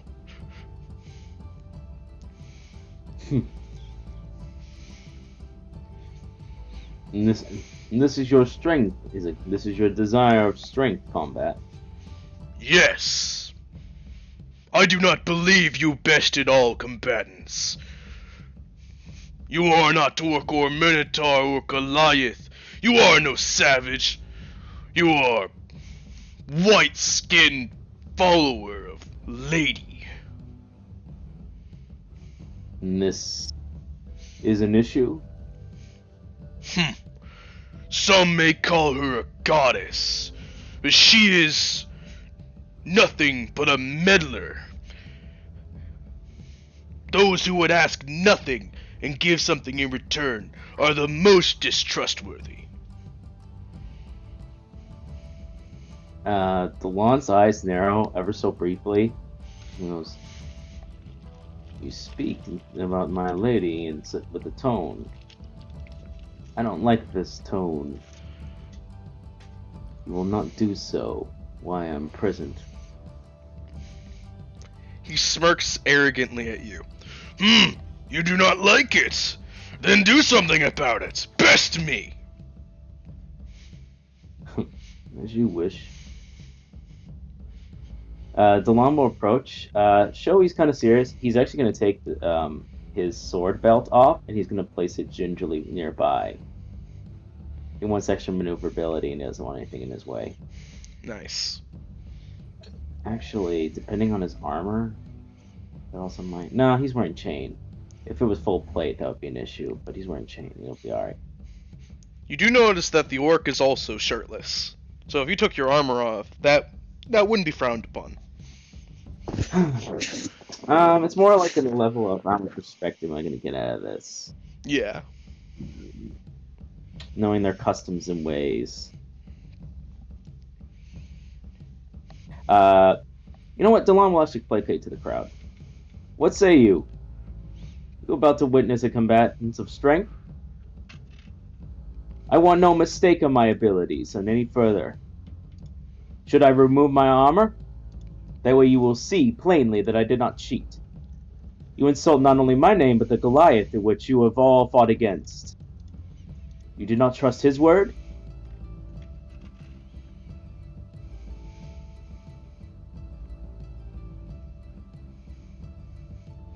Crowd looks at you, Delon, and there's some booing, but there's also a few cheers as some remember you. But throughout most of the crowd, they seem to be asking for your all, essentially. Alon nods. So be it. Then to make there be no mistake, I will remove my torso armor. Delon takes a chance, takes off his chain mail and the shirt that's underneath it, revealing his upper torso. Very nice. By the way, as you are getting into the bout of strength, you see as some goblins rush over into the side of the crowd, fleeing in terror from somebody who charges after them with a dagger and has a tankard in his other hand. Is that? Oh god! Is that Yorn? No, that's Tulio. Oh, Yorm god. in the crowd, however, is making eyes at he's flirting very obviously with rosy cheeks with a Minotaur woman. Yes, as man of culture, I see. Anyways, all right. Well, let's go for it. Hopefully, this debate is in the end. Alrighty. All right. So I'm just assuming I'm rolling strength. Make an athletics check. Ooh, athletics. Okay. I will also add my +6, or at least roll die. Yeah, roll a d6. We'll try. Okay, that's a Alrighty. 14. See what he gets. Oh wow. Oh. I am not rolling well today. Start of the ruination. Start of the ruination. Oh no. But alrighty, so Delon, how do you not only best him in the arm wrestling competition, but thoroughly best him in the competition? Okay, I have an idea. Alright, so at first there's a show of strength. Delon is pushing a bit forward, the orc pushes a bit back. They seem neck and neck. After a certain point, as Delon's watching him, he notices the orc has he's put all his strength into his forearm, but he's not using any part of his body. He's only using his arm and strength, which means it gives a lot of early strength early on, but it has absolutely no leverage. So over time, you're going to weaken on the arm, and it's just going to be an easy pushover as long as you outlast it. So seeing that, Delon is going to. He holds him at one point and just meets his strength for a little while, biding time and waiting. And as he's waiting, he looks at him and he says, "You insulted my lady. For that I will not go easy on you.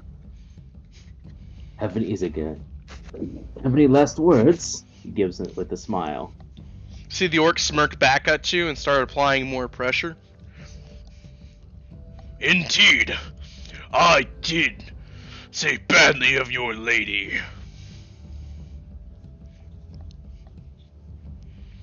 And I'd do it again. Solana huffs a bit. I see. Then it seems to me there's only one solution to someone like you. At that point, Delon puts all his strength forward, not even waiting, slams his fist down, breaks the board between them. So there is a resounding "oh" from the crowd as you do so.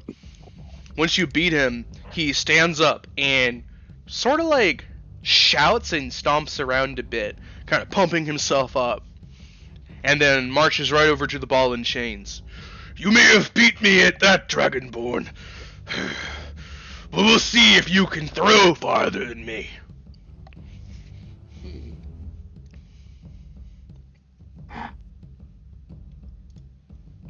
As you wish.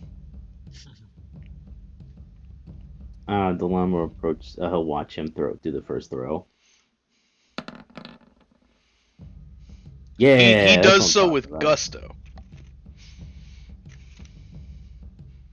As he just reaches down with it with both hands, not missing a beat, picks it up, does a bit of just a few spins with it, and then just lets it fly.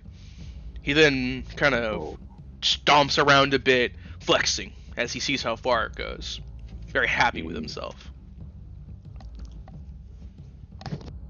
All right. I'm assuming I'm rolling athletics. Indeed. All right. Got all this stuff. Oh shit. So you Tie, meet I him. guess. So at meeting him, by the way, how do you throw it?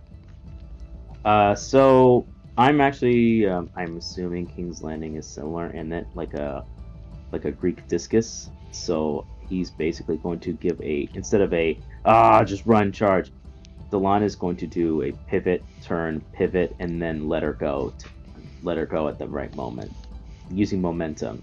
Very nice. Basically, he's fighting like a fighter. He's being clever while using momentum. He's using technique instead of just raw strength. Very nice. And yes, just so that you know, in King's Landing and Gloucester, there is a disc throwing type of competition, which is very similar to this. In the Land of Monsters and Savage Lands, they use essentially balls and chains. I mean, that's fair enough, you know. But all It's a right, simple sport. it's a simple sport, but it's a fun one. Pretty much. But alrighty, so after meeting his distance, the goblins come back and with like a tape measure, essentially to show the length of it. More not a tape measure, but more a rope to show the length of it. And afterwards, the orc crosses his arms under his crosses his arms over his chest, and kind of, very well. We'll have one last competition. Whoever throws the other to the ground first wins. Oh lord. The orc, Okay. the other orc who was being a yes man to in the crowd, the one that, the other one, the one that challenged, Gildos earlier, kind of rolls his eyes at that, as if like this is getting This is being petty. this is not even worth the time, kind of a thing. Yeah. I want to see that. Yo, this is like drinking actual real ale now. I want to see it. So as you prepare to square up with him in a essentially wrestling competition, you hear the goblins screaming in terror again, as this time the person has a sword and has a chicken leg in the other. And the goblins just keep yelling, "The Scarecrow's alive! The Scarecrow's alive!" Delon's gonna pause. He's gonna look in that direction. When you look in that direction, Delon, you just see Tulio chasing some goblins and scaring the crap out of them, having a blast doing so. You see that he's grabbed basically one of the totem masks that was put up near on one of the walls, and he's put it on his face as he's chasing them with a sword and essentially a chicken leg in the other hand. Getting a bit too much fun out of terrorizing the goblins. Yeah.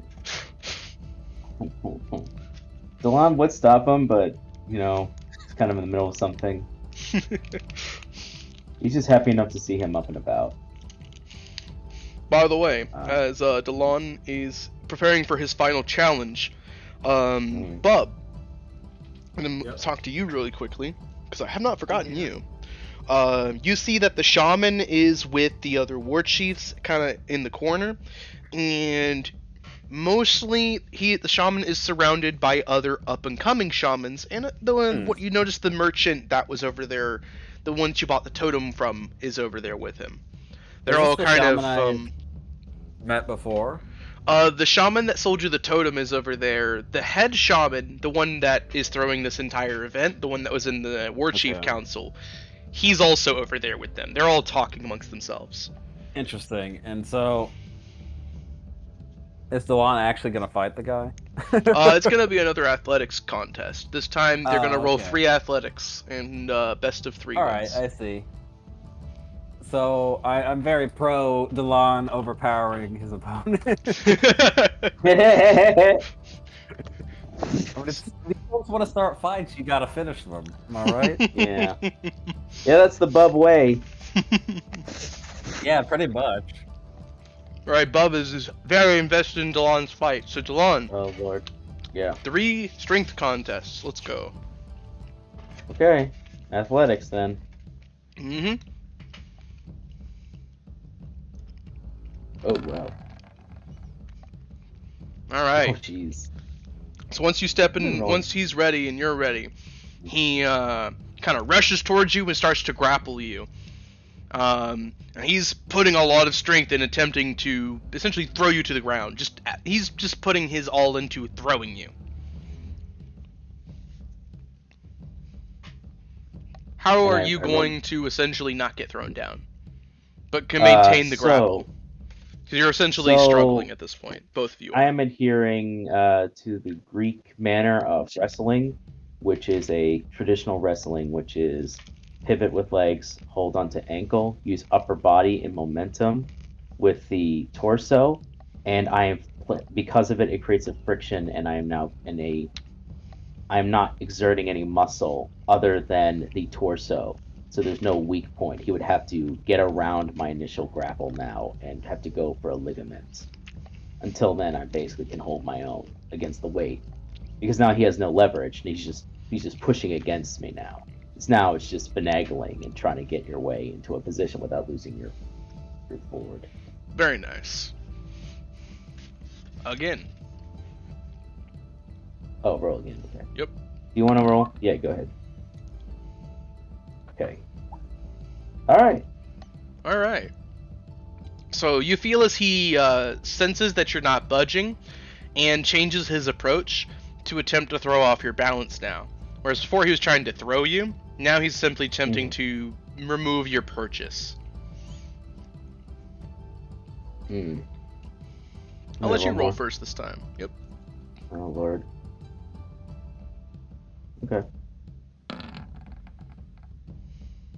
Ooh, yeah, he beats that.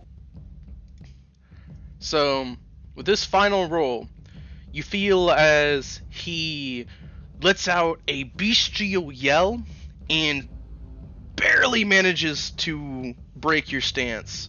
And in that single moment, he immediately applies all of his pressure into throwing you on the ground.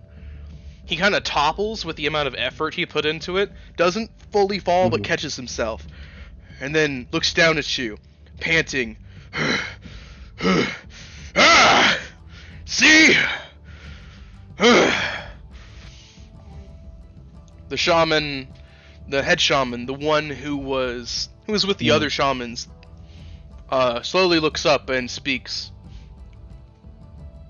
Two for the White Dragonborn, 1 for the orc of the southern tribe. Delon will get up, dusting himself off a bit.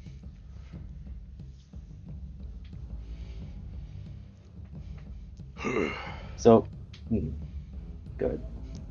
He points at you, Delon. I bested you. You see now. You do not win the challenges without fight. Delon just stares at him, and he just says almost plainly, "It's not over."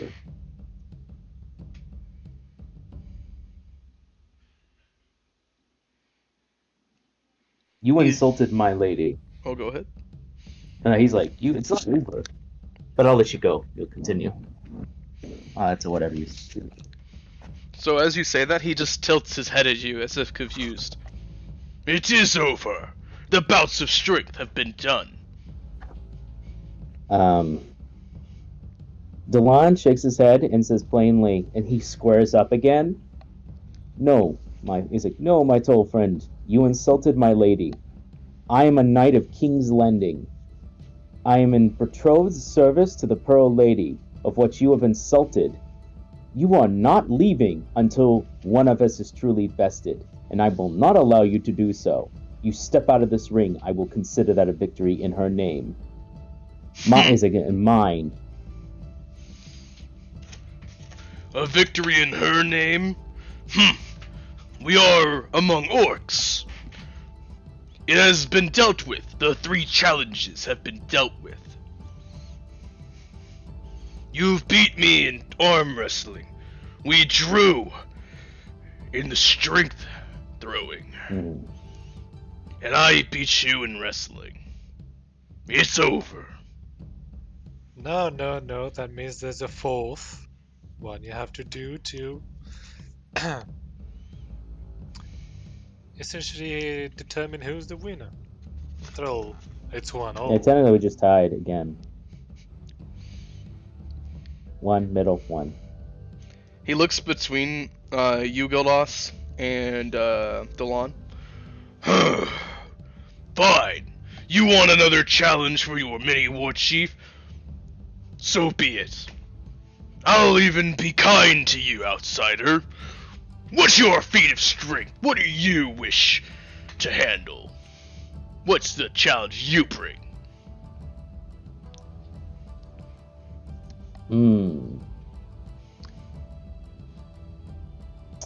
Delon's actually not a strength. Like, I mean, he's a knight, so yeah. It would be something that honestly, Marshall, I have no idea what I would do for this scenario.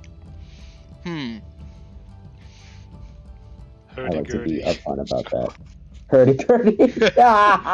Delon, it doesn't strength. necessarily have to be strength. It's just a challenge, essentially. He's saying strength, but that's what he expects. So. Strength of the mind. Oh, that would be a good one.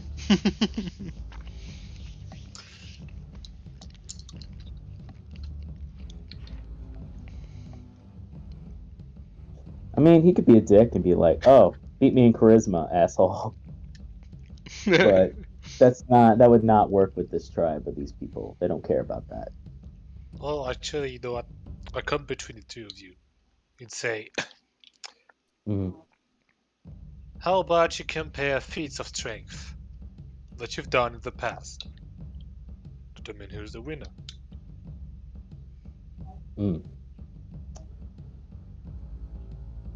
Delon will look at him and go, and he'll nod. Alright, I can contend with this. How about thou? So be it. What is your feat of strength then? Delon thinks about it for a moment, and he just chuckles and says, I talked to Bear into becoming a bodyguard for a tavern. Very impressive.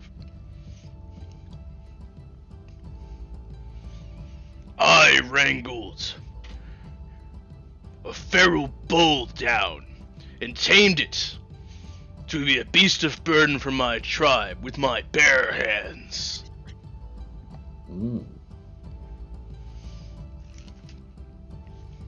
Delon thinks. It wouldn't be fair to include the whole slaying a goddamn T-Rex. But It is a feat of strength. I mean, it's a feat of... oh well, yeah, it's bad with it without the killing blow, but yeah. This is getting stupid. You could say you beat an entire army of undead. I mean, yeah, nobody was there to see it, so. True. I helped defeat Izakam. I fought an entire army of the undead and bested them.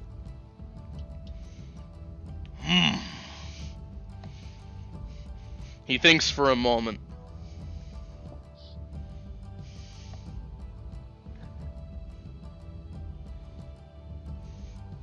I beat every challenger who challenged my tribe.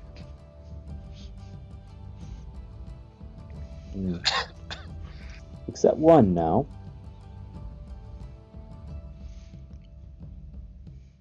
His eyes narrow at you. Delon gives like a chortle. It said that. Delon thinks of it. I have traveled from King's Landing through Gloucester, through the Land of Monsters, Savage Lands, Mysterium, and Nebulum, and now I have returned here. Half of it was without even a single horse and on foot. You see the crowd murmur. Oh, very well traveled. Alone. The war chief looks around and then practically yells his voice out. I sailed the ice barges alone and made it back.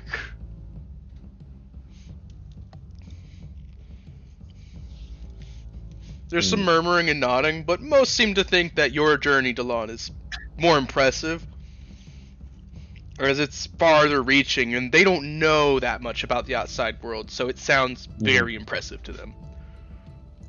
You know what? I'm gonna roll persuasion here. Cause fuck it, I'm just gonna go for broken in. Try to end this. Alrighty. Well, I critted on one part of it. If you're basically letting your Dragon Splendor shine in this somehow, you get that 20. Well, I mean, that doesn't exist yet, basically. No, it does. It's this level.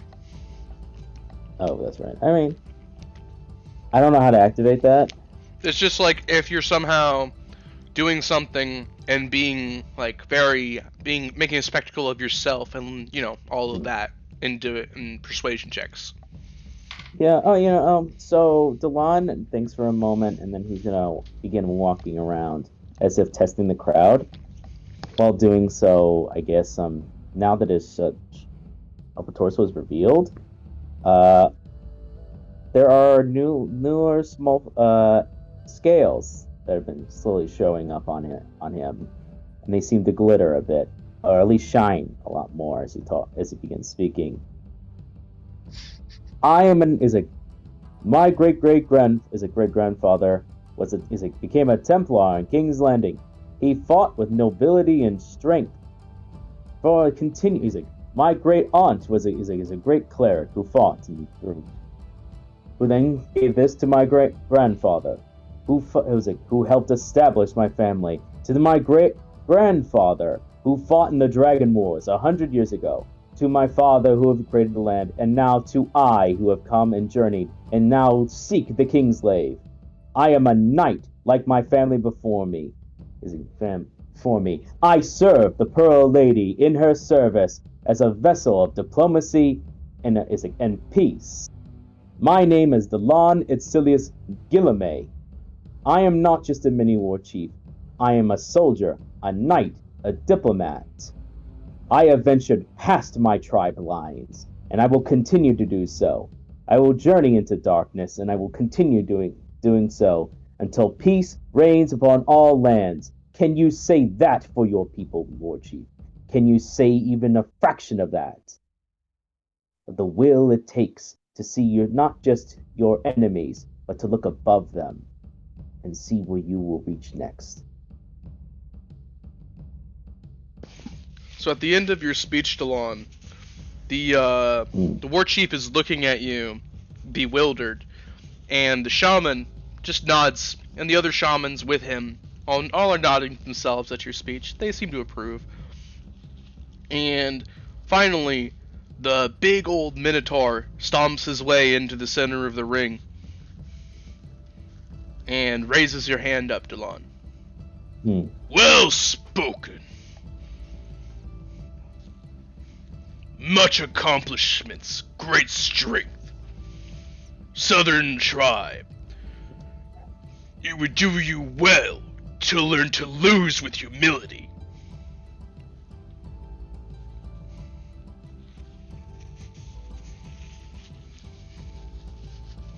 The Southern Tribe glares at the Northern War Chief member, but nods. We of the Southern Tribe acknowledge you won the feats of strength on your own. Delon gives him a single nod. It's a respectable nod, like a. Very nice. So with that, the Southern War Chief leaves the ring, collecting his things, and the Northern War Chief member claps you on the shoulder, Delon, and then just heads off towards his own tribe, essentially.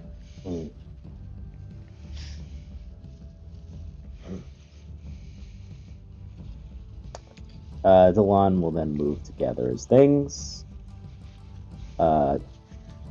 His ability to show up is now gone. It's almost if. Oh, no, I don't have to be a dragon no more. Okay, done. Very nice. He doesn't overstay his welcome. So meanwhile, Bob, Yes. so you have seen Delon finish his challenge over there, and it was a great showing of strength and ability. You can also see a lot of the shamans are talking amongst themselves. What do you want to do? All right. So let's see. I'm gonna have a look around and based on my limited knowledge at 6 years old, which of the shamans looks the most affable? Like the most personable, the one that would talk to you the most? Exactly. That would most definitely be the head shaman. He seems to be the one that everyone kind of speaks to. He seems to be the one that listens to people the most. He's also the one that was able that in the war chief meeting was the one passing the pipe around and clearly the ringleader. Sorry. Okay, Just so you remember, it Is is. he just called the head shaman? He doesn't have like a particular title. No, he's the head shaman essentially. Okay. That's as much of a It's as much of a title as like he needs, honestly. Yeah. It's already a status symbol in and of itself. Okay. All right. I'll go up to the head shaman then. So as you approach, Bob, you find that the head shaman gives you a nod. Welcome, mini war chief. The other shaman, the one that sold you the totem, puts a hand kind of like on your back and welcomes you into their circle, gesturing for you to sit beside him. This Okay. is Druid. So I'm gonna hop up on the chair so that I can be, well, maybe not even height with them, but you know, better.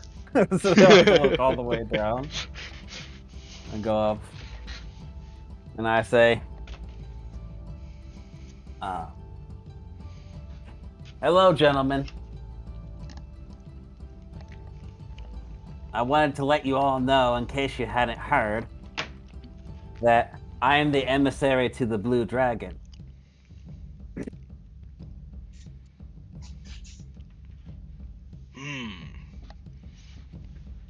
And what does the blue dragon want with us? Well, the Blue Dragon's always busy with research, so I've been given the freedom to do what I need to. I see. The head shaman is speaking to you, Bob, now.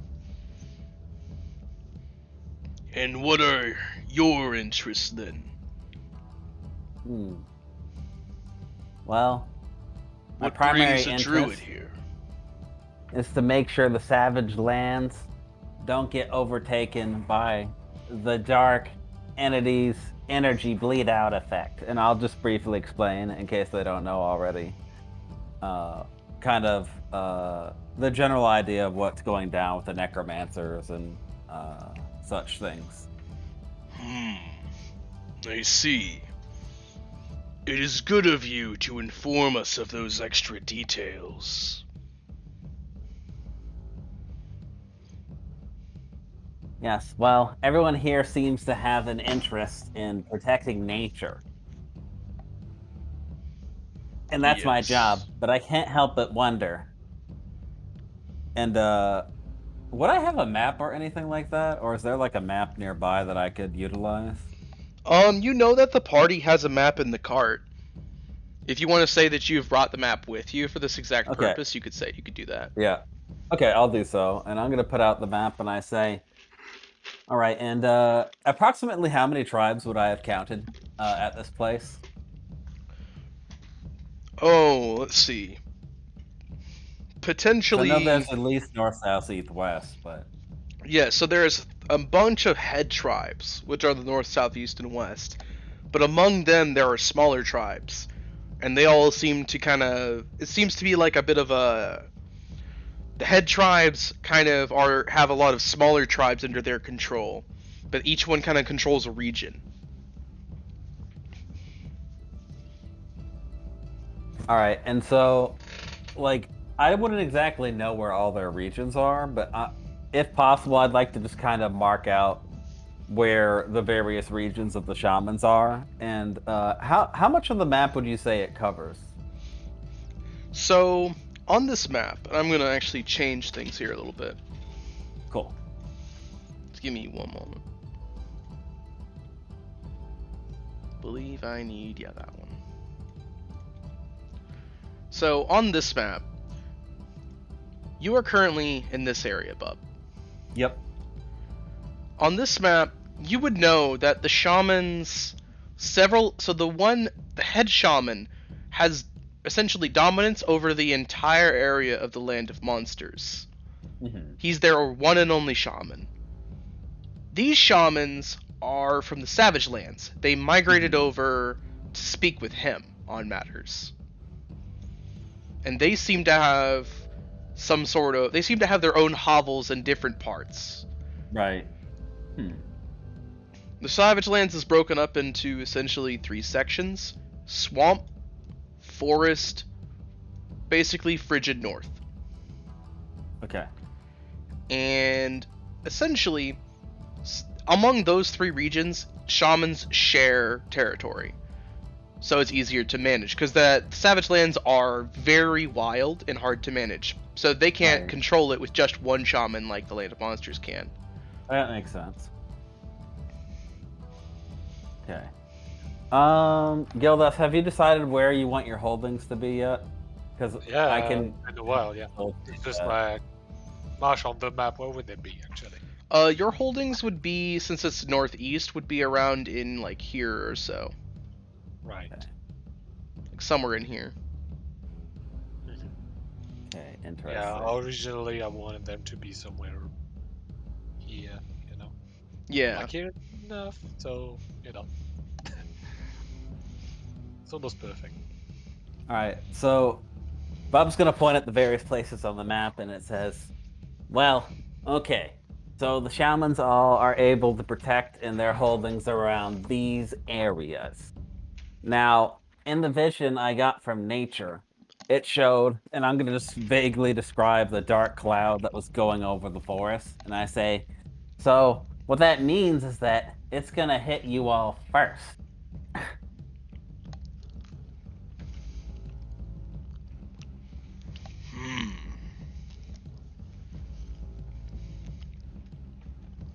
Now, my friends and I have done all we can to slow it down, but actually dealing with the problem directly is not something we're capable of doing, due to the nature of the curse. It's secret dragon business, I say. Not actually remembering all the details myself.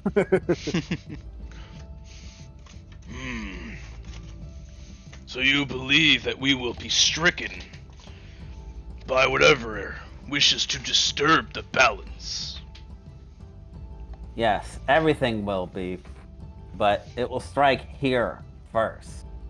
But,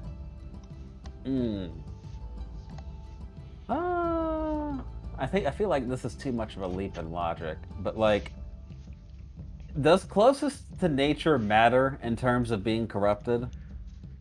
Like, will we get screwed over more than the civilizations, or is it the opposite? I wonder. So, you wouldn't know that, Bub, but you Yeah. do know that whatever the corruption was came from off the coast somewhere over here. Mm-hmm. Okay.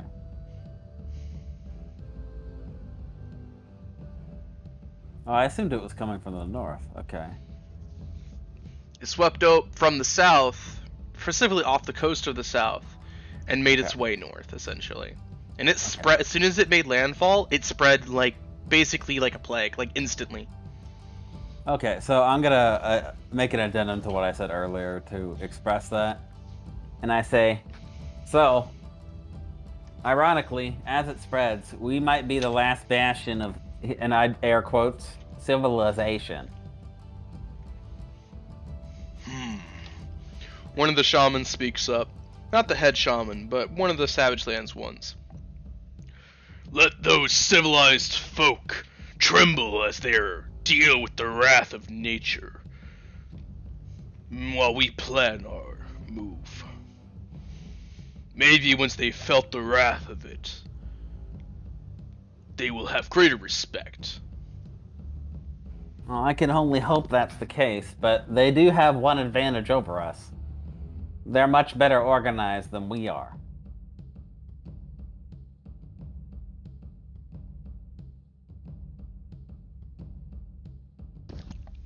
The shaman that gave you the totem speaks up. And what would you have us do about it? Well, the problem is many of the dragons are busy, and one thing of note, and I'm gonna tell them about the red dragon cult. That's one of the things that bothers me the most. I think someone or something is trying to take advantage of this situation. They know it's coming too.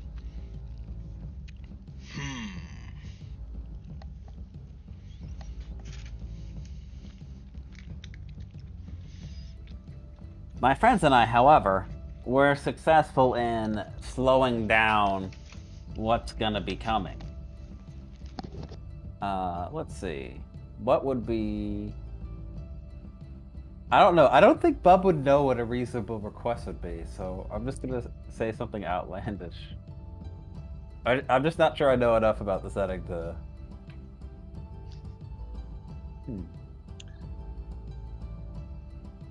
I mean, you're a kobold, they probably don't expect much anyway, so... What exactly are you thinking of requesting? Well, obviously, like... So, just as an example, Gildas is a war chief, but, you know, what does he have? Like, 10 goblins? Like, that's freaking nothing, dude. Like, we need more forces, is what I'm saying. I think that's pretty clear. Gildas has, maybe 30 goblins in the Land of Monsters, and he has about maybe... Let's see here. So, in Asterium, he probably has, 3 or 4 goblins. Nebulum, y'all haven't seen how many he has there? King's Landing, he has 1 goblin or so, 1 or 2. And in Glawcaster, y'all don't know how many he has there. Neither do you know how many is in Renault.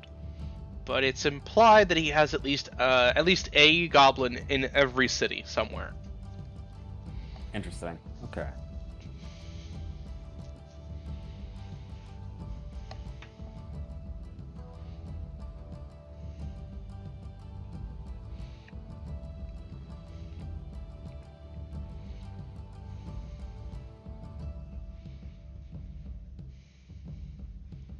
Also, now that he's an official war chief, and he has essentially the northern tribes kind of looking after him, he might be able to request some sort of method of getting forces. He has a place to send them if he meets people that he could convince to join his forces. Yeah, so Bub's gonna say, since we've been successful so far, I think, well, I'm not the war chief, I'm the advisor. But I think Gildas is gonna need to gather some more forces, and we can use those forces to, try to slow the corruption further in the forest.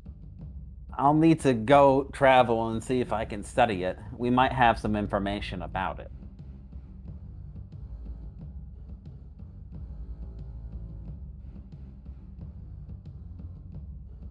but it would be foolish to just sit around if we know it's coming.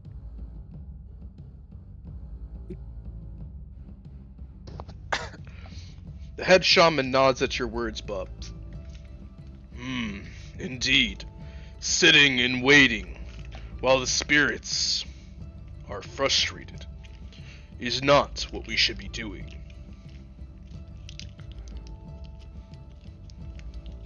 We cannot give Gildas any extra troops. Such things should be reserved for future meetings, after your tribe has proved themselves more. However, if you find followers that you can convince to join your tribe and bolster your own forces, then you would be doing as every other war chief does.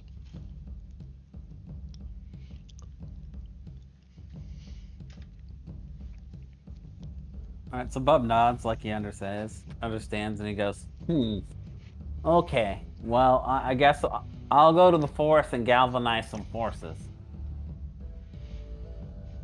They nod, but they also speak up again to you, Bub. Is there anything else a druid wishes to speak of? Be very careful here, Bob.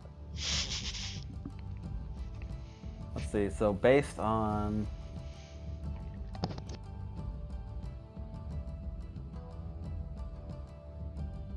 So he says, there's been a lot of poachers around in the forest lately.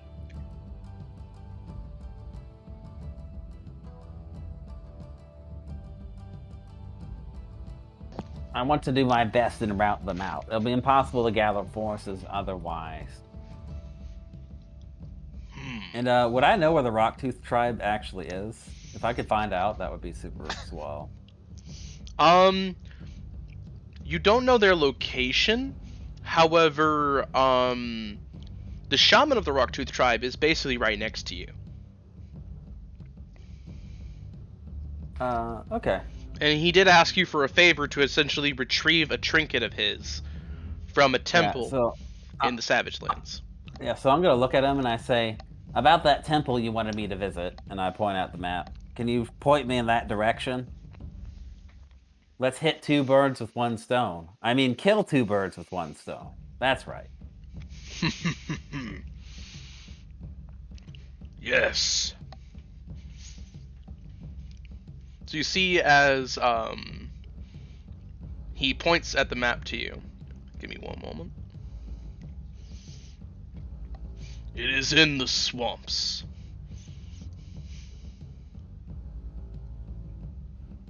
Swamps. Okay. It has been overgrown by vines and foul-tempered plants. The spirits do not like these plants, and I do not believe they have the best interest of the Savage Lands at heart. This temple was once an outsider temple. The outsiders left it, and we of the Savage Lands reclaimed it, made it our own. However, some time ago, the plants began to feast upon this temple.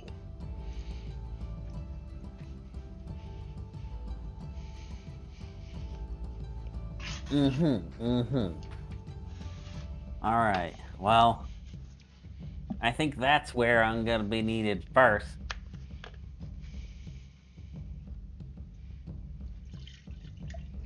Then I wish you luck, Druid. They all give you kind of a nod of acknowledgement.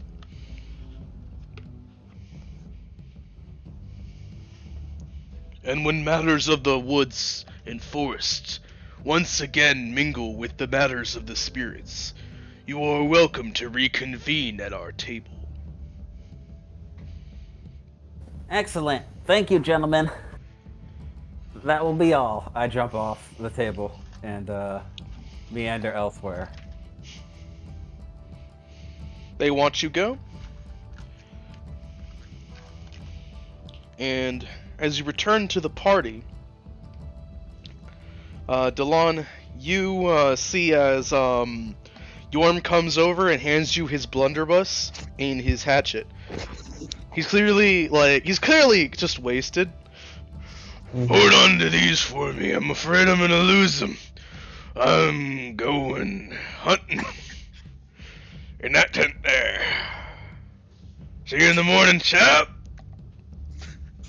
He stumbles a bit as he begins walking down that way. Probably a good decision not to keep his gun. In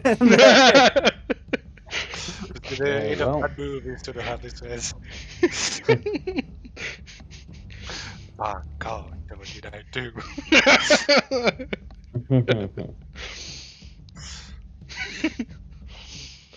You also see as Tulio returns.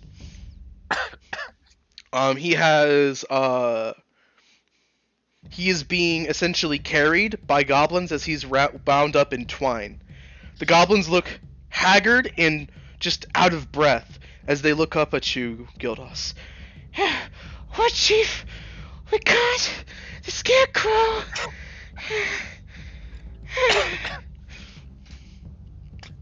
I'll just walk over. It's like, yeah, 2 years gagged, right, or something. No? He's got the mask on still. It doesn't have a hole to gag. But you see as his hands that are bound just kind of give you a wave. Yo. Had your friend? It was cut short. Well, I mean, what do you think would happen? Scaring my goblins like that? What can I say? When they were dancing around me like I was a scarecrow and there was some sort of dance happening around me, I had to scare them. You were a scarecrow. I mean, even that's not about it. But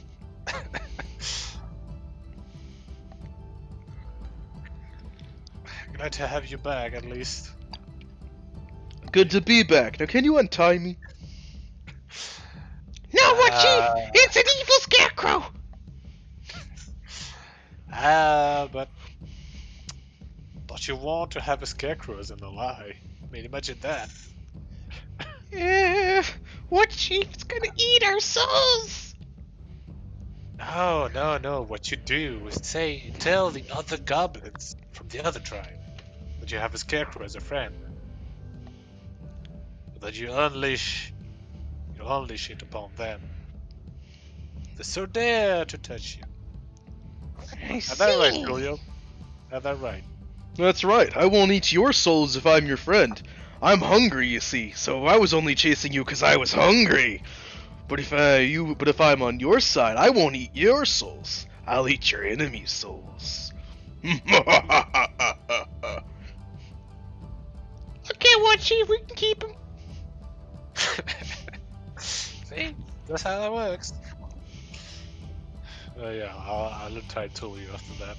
As soon as he's untied, all the goblins scatter.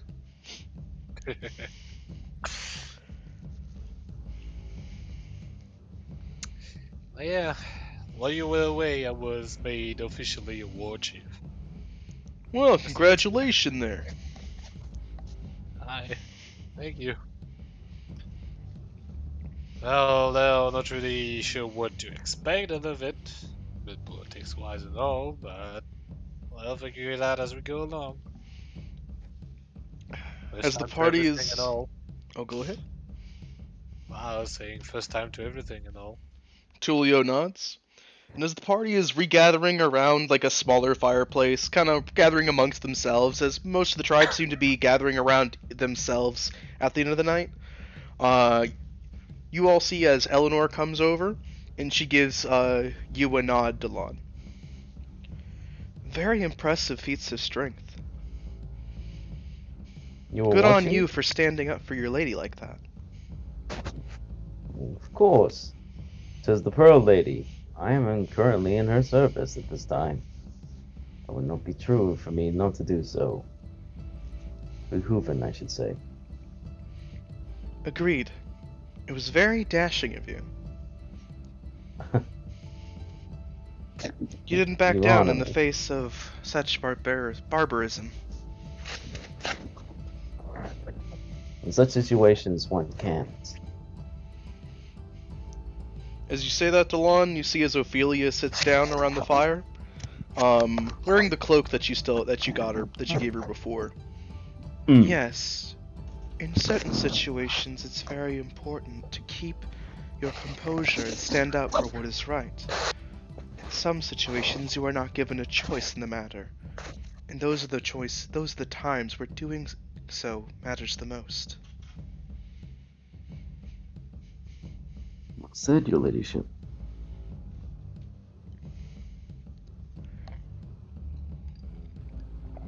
The mom will actually turn to Leo and go, "It's good seeing you up and about.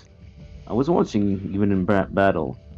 I was worried that you might have awoken in a bad situation. But I'm glad to see you moving around. How are you feeling?" Tulio gives a stretch and tosses a dagger in the air and catches it again, and then starts balancing the tip of the dagger on one of his fingers, just kind of balancing it around. Well, Chief, you should have had more faith in me. It's gonna take more than just a T-Rex eating me to kill me. After all, I survived it once already, eh?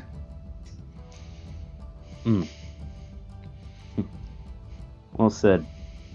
I believe if you like, there's still some food left and drink, although the night is getting darker. I'd recommend picking that up before it's completely gone.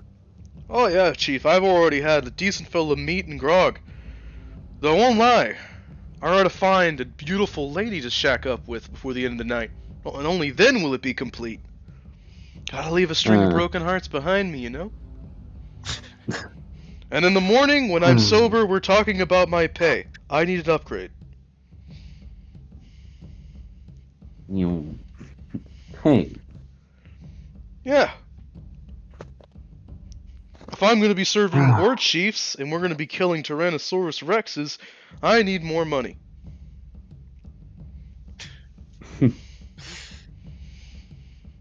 Well, we'll say about this too, Montulio. At least you know your worth. He tosses the dagger in the air and catches it again, sheathing it immediately at his hip. Damn right I do.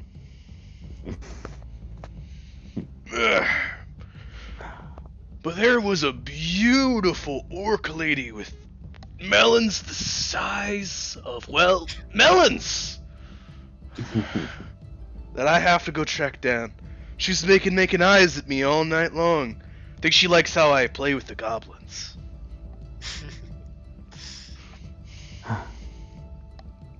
Then have a safe night, Montulio. We'll see you in the morning. Oh, I'll be late. You must have it. You can only be so safe with an orc woman in your bed. Well, if it fails, we can always try your luck at the Goliath camps. I'm not that desperate. I'd rather keep my pelvis intact, thank you. Says the one chasing an orc. Hey, they have nice curves. Well, I mean, I'm not saying otherwise, but... Gotta sample the flavor, you know? Delon will cop into his... Gentlemen, ladies present. If you want to act tomfoolery, want to do your tomfoolery, by all means, until you do so. But we will come for you and make sure you arrive on time. No problem. And I'll stop glaring at me, sugar tits.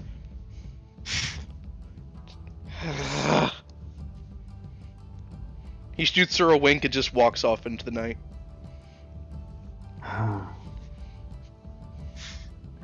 Dewan gently shakes his head.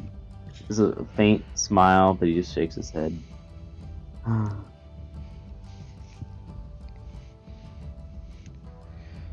Hopefully that orc woman decides to keep him. Well, lady and all, we can only be so lucky. Ophelia chips up with a miming of a playful smile. I'm afraid you shouldn't get your hopes up, Lady Eleanor. Orc women only really can claim domination and mateship over a male of equal footing. I'm afraid Tulio is a bit too flighty for them.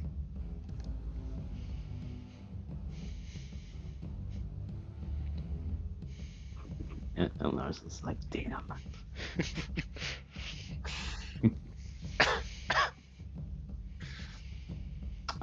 Is Bub around? I Yep. believe so. He should be at the Yeah, fire. Bub's around. Yeah. Yeah, so he's Bub. just been wandering around after having that conversation. Yeah, you have like a dire wolf with you and like a displacer beast. Wandering Yeah. around. Bub wandering Just around walking suddenly around. got far more intimidating, hasn't it? So I imagine Bub's been at the fireside with the party. Maybe he's pacing around the fireside or so. Let's see, check. Yeah, so Bub's gonna like notice you since you're a freaking huge Dragonborn and probably stick out like a sore thumb. Definitely. Yes. He's like, Delon. And I come up and I said, I have our next objective. Oh. It's like, I point to the map. When'd you There's get an that? Overgun temple and it's been sending the fairies away. Sending the fairies. Yeah, the fairies don't like it. It's causing an imbalance. Also, they said that if we can get people to join our cause, we can keep them. So I was thinking we could hit with 2 stones. I mean, 1 stone can hit 2 birds. I mean, you know what I mean. Alright. You wish to have 2 objectives all at once. That's right.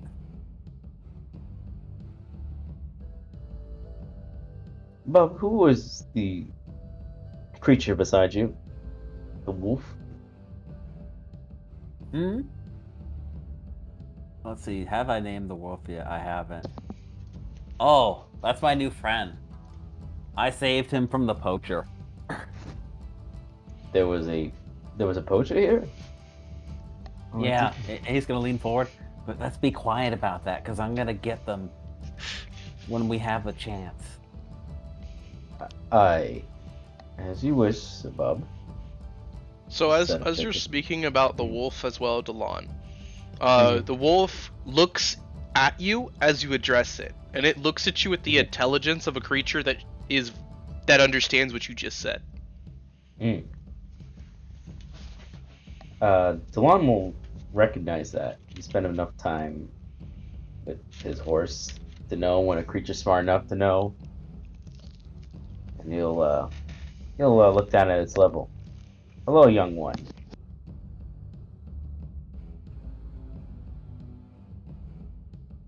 So it stares at you for a moment. Slowly, it raises its hackles Girl. and growls at you. I'm gonna roll animal handling. Alrighty. Cause I actually have it.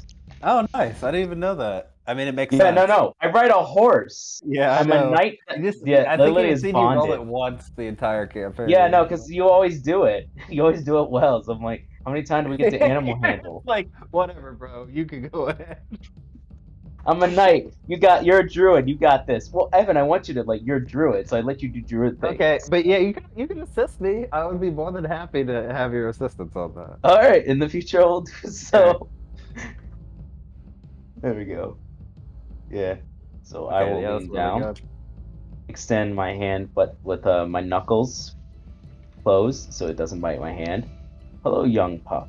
Do not fear me. My name is Delon Itsilius Gilame. I'm a knight of King's Landing in service of the Pearl Lady at this time. You are welcome among us. And you seem to be making a friend with Bub. Thank you for that. You will not fear us.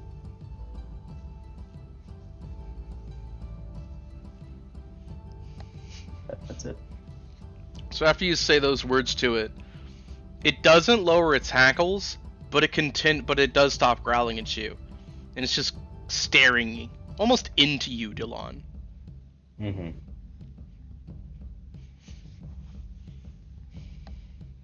Delon's totally cool with that. And he's just gonna be like, go ahead, stare as much as you want. You'll see I speak the truth. And as for your cause, Sir Bob, It was in the Savage Lands, correct? That's right. It's pretty close.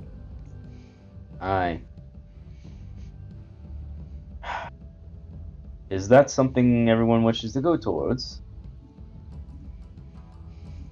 Well, I overheard them talking about it, so I think that's related to the ferry problem they have.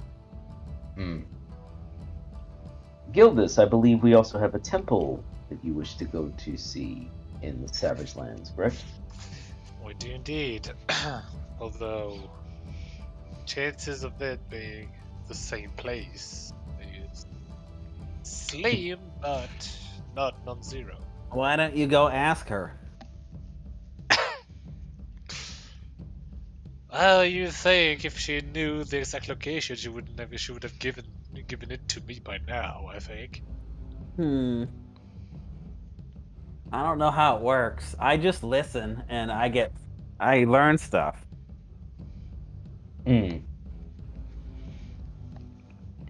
Also of note, Delon, was that the wolf, despite clearly having the frame of like a pup, so much skinnier and scrawnier, it was as big as a regular wolf is now, like an adult wolf would be, as a pup. That's Delon's like treating him as such, but the bear means he has his hand on the hilt of his sword. Okay then. Like he just lays on it. Like, oh, hello, young friend. As he turns, hand still on hilt. Like, I mean, that's just what you do. My hand is resting on the hilt of my sword. It's just what you're used to. You're always ready to draw. Sounds good to me. I just wanted to Cool. reiterate that detail because this is the first time you're seeing it in person. Yeah, no, it's big. In a couple of years, you could ride it. For certain heavy armored bow, maybe. Yeah, actually. No, actually, that was going to be originally his mount, was going to be a dire wolf, possibly. Winter wolf, actually. But we went with the horse instead, because I like the horse. Nobody goes with the cow. Bub's Bub wants to ride a cow into battle. Yeah. I just want to play a farmer who rides cows now. Like, it's just too funny. Honestly, though, that was like one of the hardest decisions, was choosing what Delon's mount was, and I was super torn between the Winter Wolf. That's just so cool. But I ended up not going it because Delon's more of a charisma character, and that felt a bit too intimidating.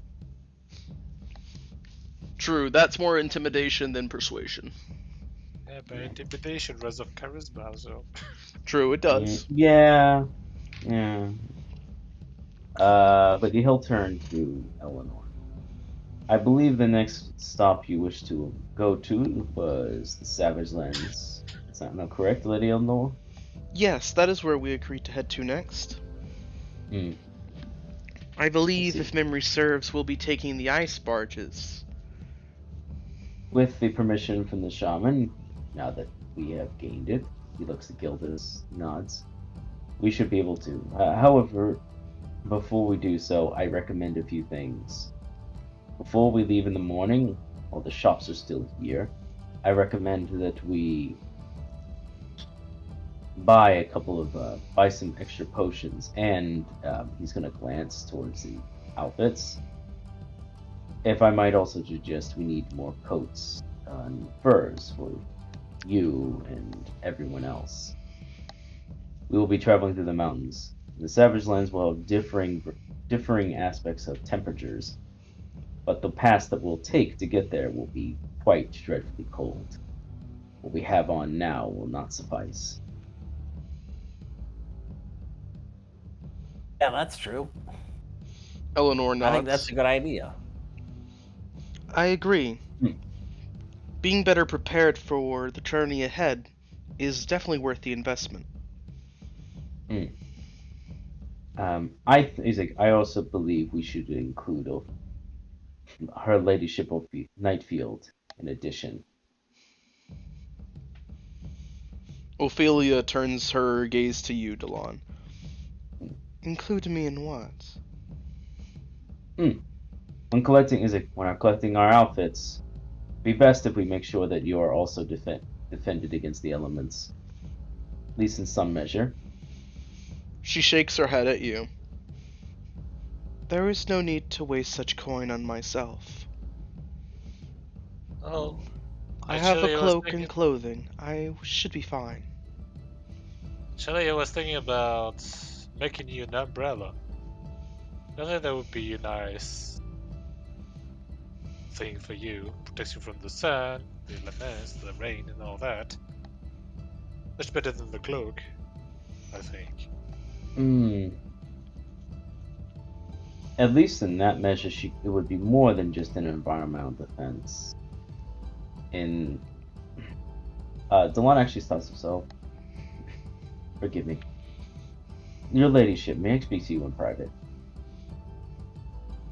She looks up at you for a moment and then nods, dipping her head down in a nod. Of course. Please. She stands and heads off a little ways.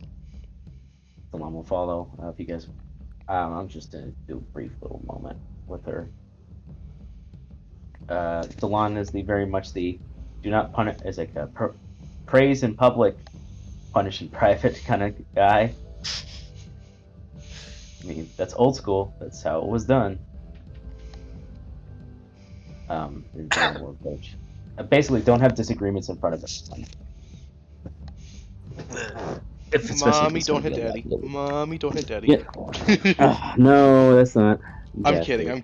kidding. Yeah. So he'll just approach and be like, my apologies. I just didn't wish to get into a roundabout in front of everyone else. And I wish to be more clear. I think his idea for an umbrella is certainly a wonderful one, and I think it would do you quite well. But I also wish to make myself known here at this time. Your ladyship, you are wearing tattered clothing at this time. It is torn and clashed, and while you may not care about this issue, that is far beneath you as a lady, and of your pursuit as a hero. You may not remember your past, but you are an individual that has accomplished much, whether you recall it or not.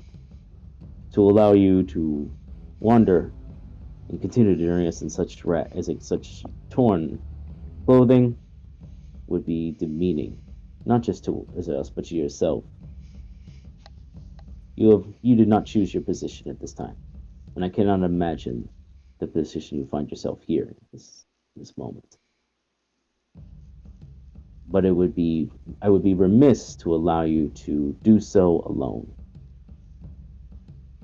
You deserve dignity. As such, if it is still fine with you, at least giving you a new set of clothes. And should at some point you find that not fulfitting, you will find a tailor, fix the current clothes you have, and when the time comes, give it to someone else that is more deserving, perhaps as a trade or a gift. Is that sufficient? She stares at you for a long moment before sighing. A very compelling request. However, I still believe that spending unnecessary amounts of your funds, on thyself is unneeded. Your generosity and kindness is not unwelcome. However, I believe your assets are better spent elsewhere. However, if you were to insist on gifting me such things, then I would not disagree in having them. For a time. Thank you. Just know, I do not need such things for warmth, to stay off cold. I do not need to eat, nor do I need to sleep. The environments themselves shan't harm me. I see.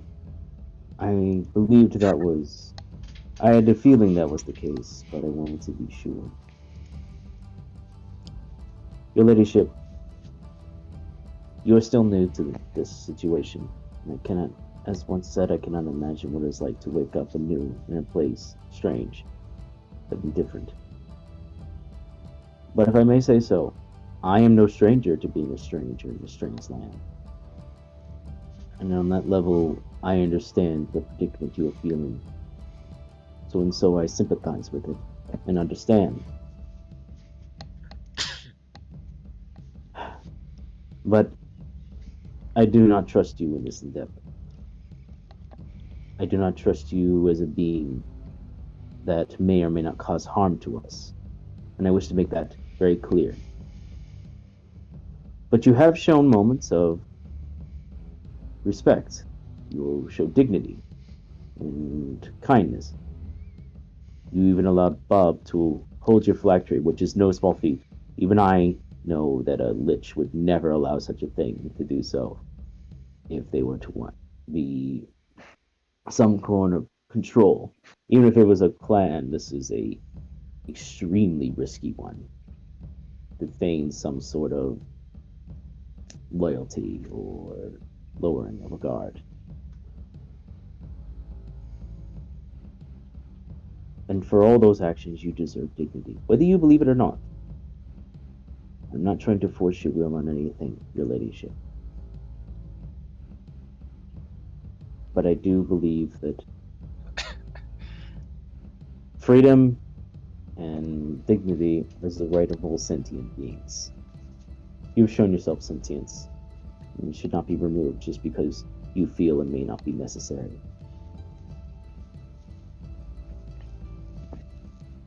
That's all I have to say of this. Very well put, dear knight. And while it does bother me a touch that you do not trust me and you believe myself to be of some nefarious origin, I do not think ill of you for it. I'm For glad. I quite understand the reasoning. Simply in time, I desire that you would see that I do not wish to harm thyself, thee, or thou friends. Thalon nods at that, giving her a respectful nod. And I look over, and I am eager to see that opportunity. And think of it, your ladyship. He gives a actually quite wide smile. You have an opportunity to prove yourself in front of strangers now that you travel with us. Isn't that an exciting prospect? You see as she raises an eyebrow at you. Perhaps. Though perhaps a bit redundant.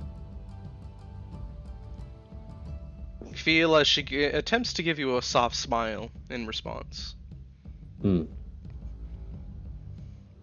As if implying she's already done so before. Right. I wasn't there, lady. Okay? Sorry. Gotta. That ain't fair, but it is what it is. But she's clearly being playful. I know. I think it's funny. Delon will make his way. As they make their way back, Delon will ask briefly, "Do you truly believe that you could destroy the Blight, your ladyship?" She stops and looks up towards the moonlight. Yes, with every fabric of my being. I believe in it. It can be stopped. It simply needs to remember how to stop it. And then to find the source and confront it.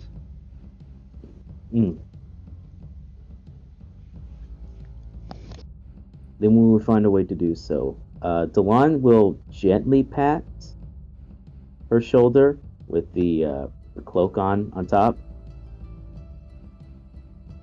And I would be honored to see to its end.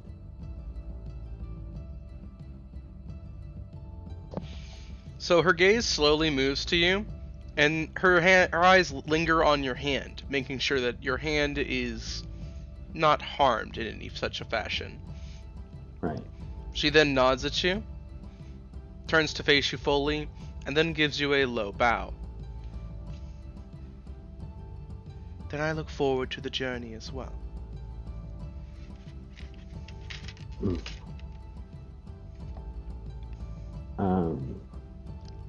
Dawn's a little caught off guard, and you expect her to bow, but he will bow back with a smile. And I assume they return to the rest of the room. Mm-hmm. Dawn will turn, and he will clasp his hands together. Sorry about that. We had just to clear up some things. Her ladyship will permit us to give us a garment in return that her current one be repaired. I can do that.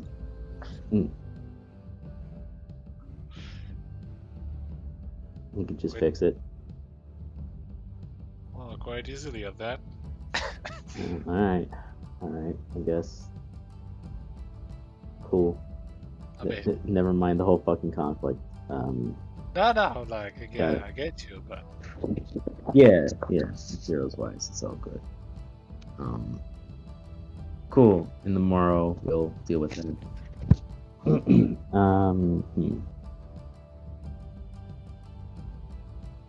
Oh, yes. Some such, my ladyship, the Pearl Dragon, has asked me to, in the morning, visit her first and foremost. Before we head out to the Savage Lands, I'll need to do so before we go into the Frosted Barges. She seemed quite urgent about it.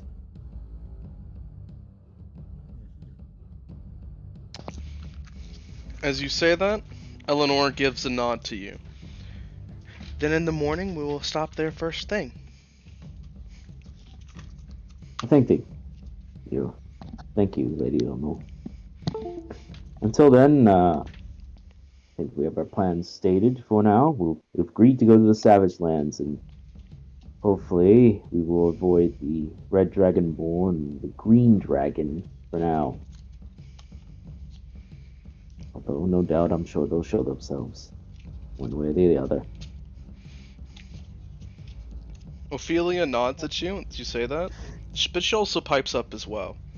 If thou art seeking out your pearl ladyship, should I remain outside, or should I meet you at the barges? I would prefer if you meet us outside. Heading to the barges alone would be worrisome, and I would need to speak with the lady herself. I'll have many an explanation to give. Understood. I will wait for you outside when you head inside to meet with her. Thank you, Your Ladyship. Actually, Gavin, I've been wondering, since, well, we know where the tribes are and where the Silver Dragon was, where exactly does the White Dragon live?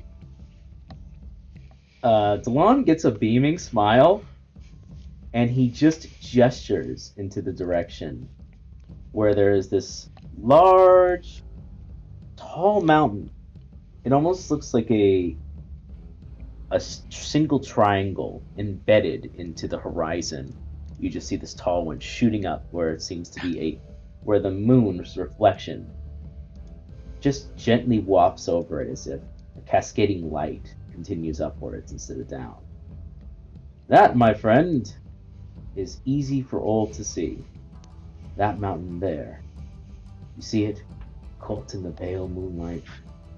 That is the domain of my lady, who has my service. Aha. That's quite the mountain. Indeed. Now that I think about it. Mm.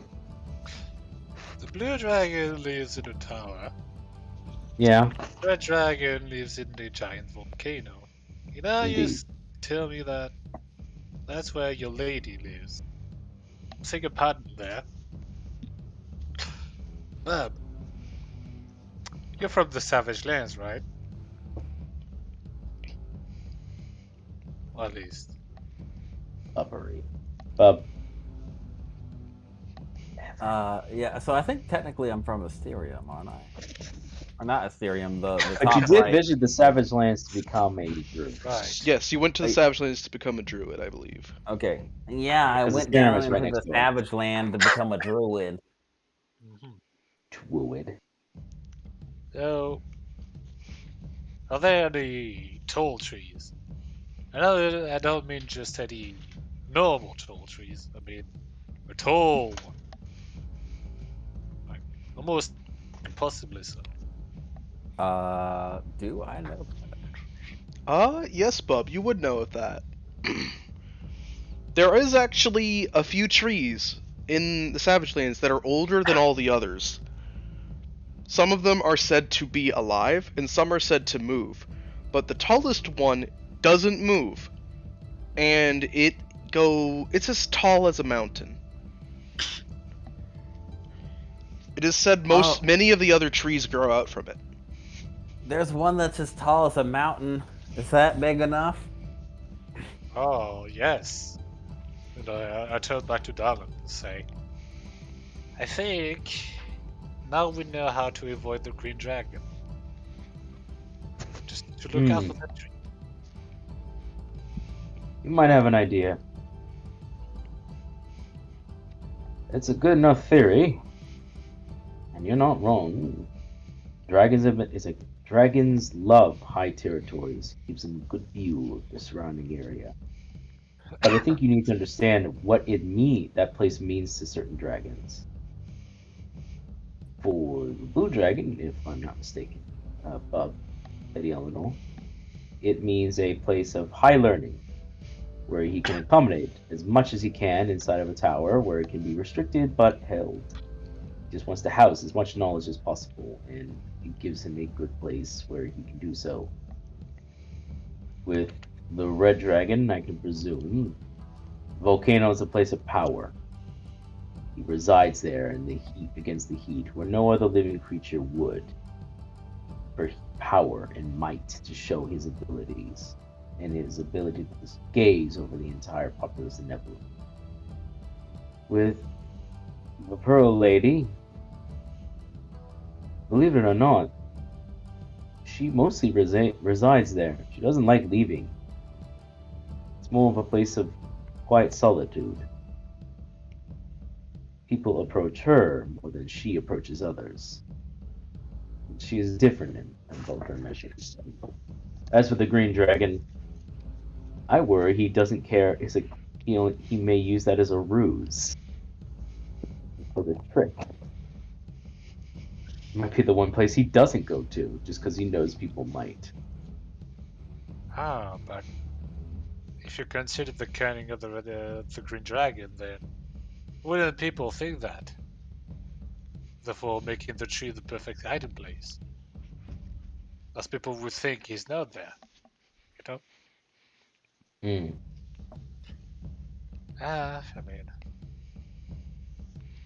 I have not met the Green Dragon. I barely know any rumors. I merely know that the Blue Dragon did not think very kindly of him.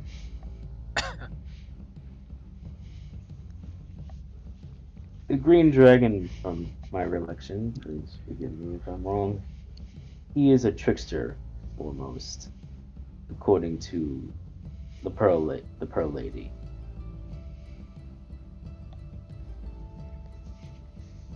He likes to play tricks and games, and he never tells the truth unless he's doing so cleverly.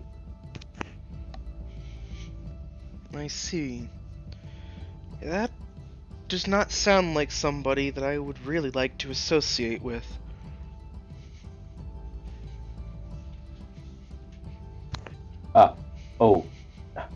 One more thing before we look me Green Dragon.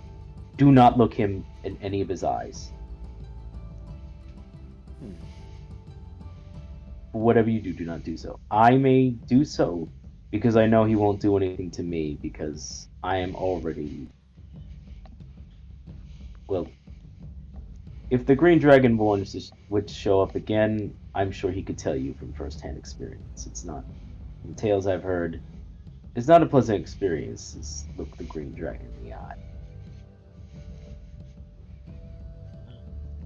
I see. Well then, if you believe it to be best, Alon, I will defer to your judgment on this.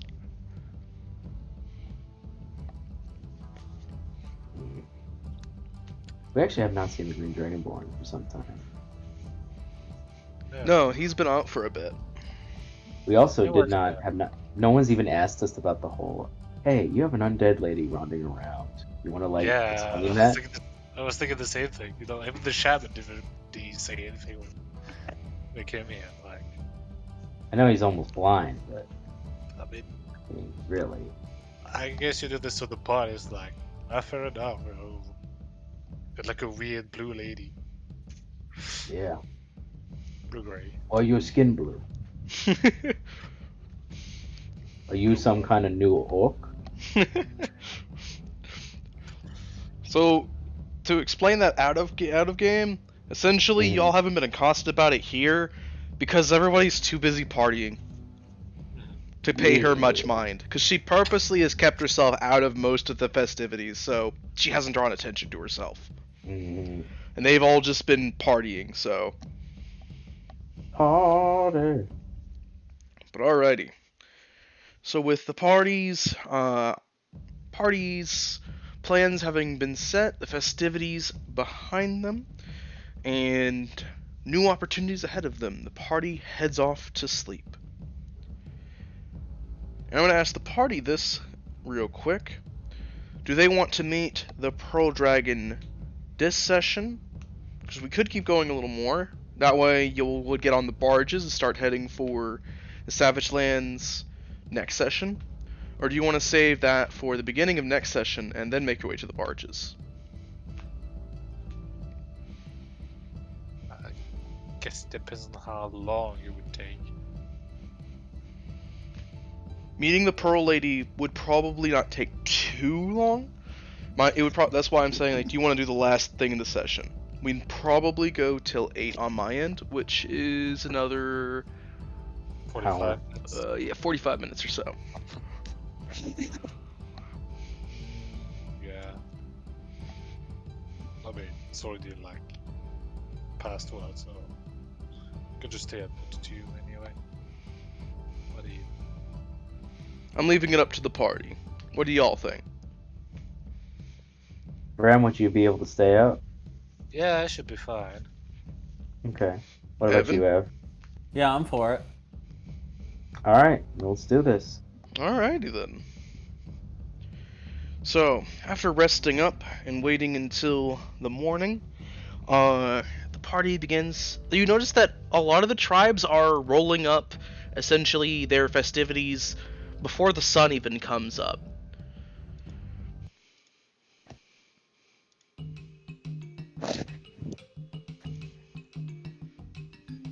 Hold on, let me find the other theme. This one.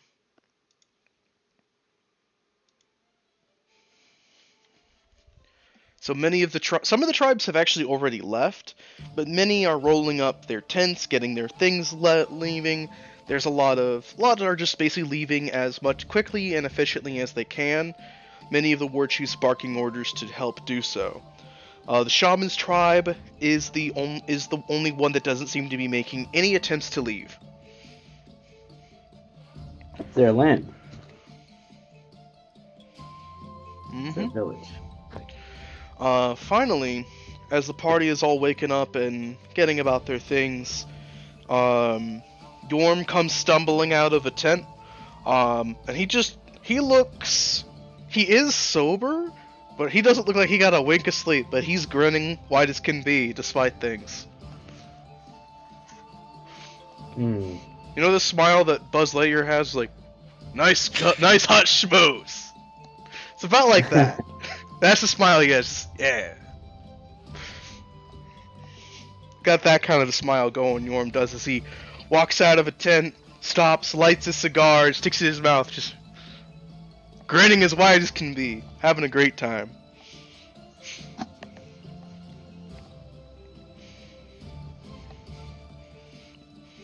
Eleanor wakes up. She's, again, very early to rise. Ophelia is already basically at your cart, waiting for the party. And as the party finishes getting all their things ready, Gildos, you see as Connie walks over to your cart and deposits one more flagon of ale in your cart for you. Just one more, like, cask, essentially. She gives you a thumbs up and begins walking off. Yeah, I give a wave back.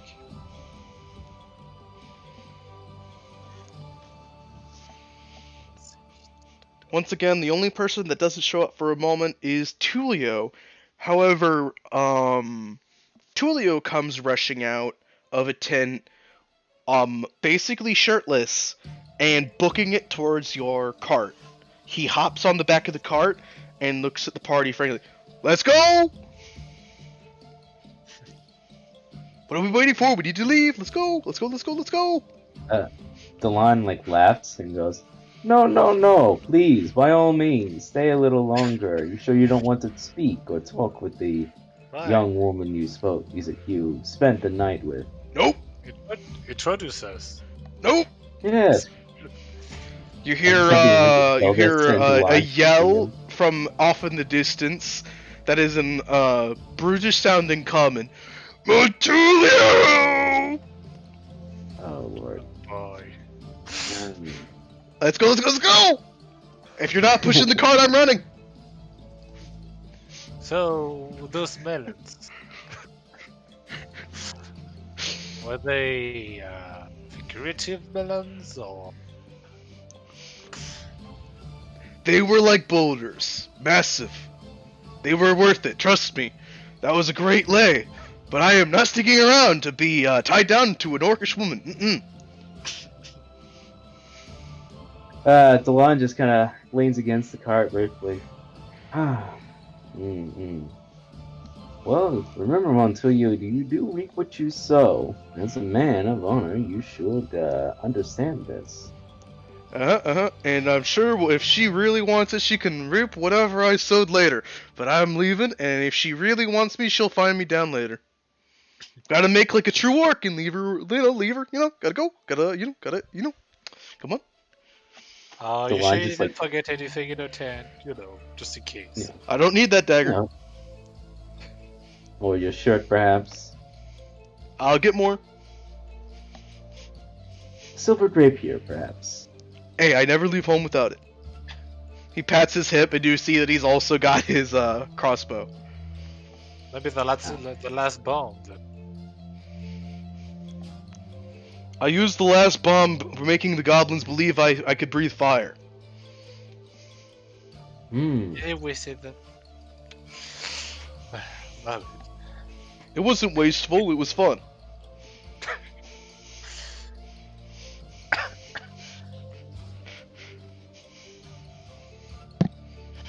Well, what shall we do, darling? Shall we help a man out? Or... Delon has this, like a really funny, leaning his hand on his hand on his face, smile, he thinks about it.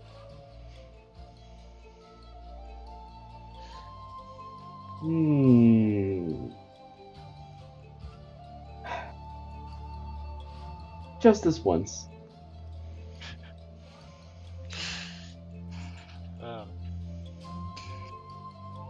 What a great and merciful godfather you have, Tulio.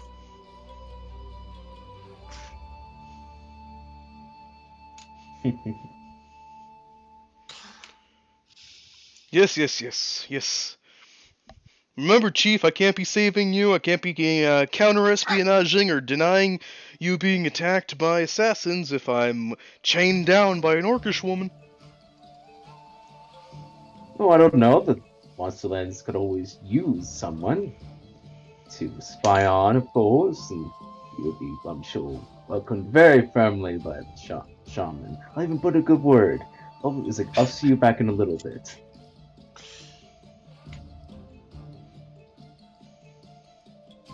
As he jokes as he begins walking.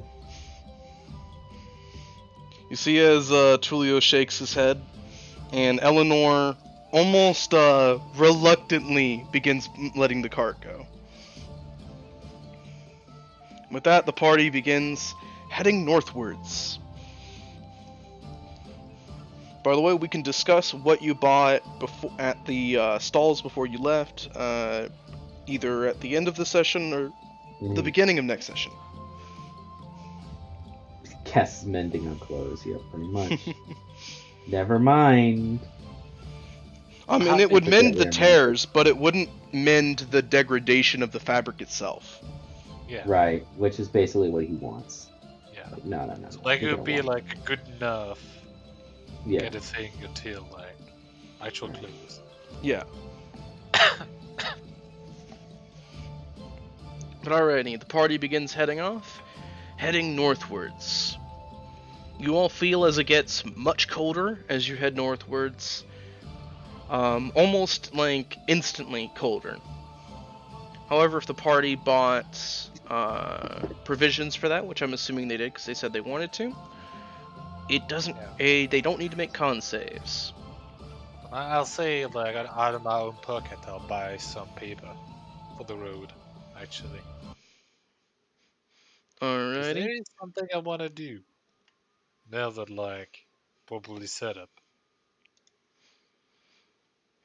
I'll probably, unveil it at the end of the session.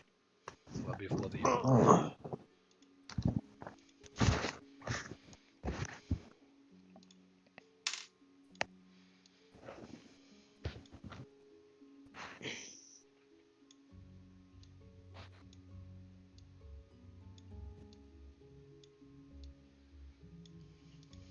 So as the party begins heading further northwards, and it gets very cold, Delon, you lead them in a bit towards the east. As you notice the ground begins to become pure white snow, essentially. And you see as the Aurora Borealis begins to shine above you. Just some northern lights shining and rippling above you, in ways that almost seem to remind you of the shimmers that a pearl would have at just the right lights. As you get closer and closer, Delon, you see them before anyone else does, as you are familiar here. There are little things moving around in the snow and ice. Little burrowing creatures that when you begin walking through, stop burrowing completely, poke their head out of the snow, and stare. The rest of the party, they don't notice it immediately, but eventually the footfalls of their horses and boots and all that is followed by a multitude of smaller footfalls. Multitude of smaller crunchings in the snow. And when you look behind you, there is a plethora of white kobolds. Oh, yeah. That are just kind of following and watching you. But one of them walks over to you and is staring at you very curiously. It's never seen a blue kobold before.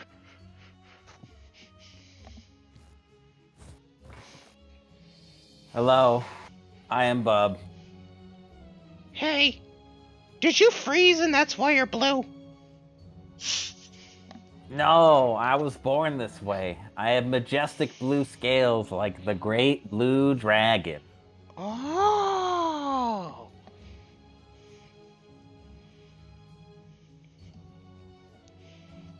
Tell me more about the blue dragon. Well, you see, what the blue dragon likes the most is I'm gonna just talk his ear off until he gets bored, and then talk a little bit more. He never gets bored, and instead you gather more white kobolds that begin listening just as attentively. Awesome. Meanwhile, Delon, as you lead the party closer and closer towards the mountain, beginning to head up it a little bit, you know where the secret entrance is. Ophelia actually stops at the base of the mountain, as she said she would. And when you start heading towards the secret entrance, you find that there is a plethora of kobolds there to greet you. And as your party arrives, all of you just hear a resounding shout of, "Delon!" Delon! As just like 100 kobolds come rushing towards Delon. A few clamber up on the back of Velisay, some sitting on Velisay, others climbing on top of Delon, hanging from his shoulders of his pauldrons, others looking at his new shield.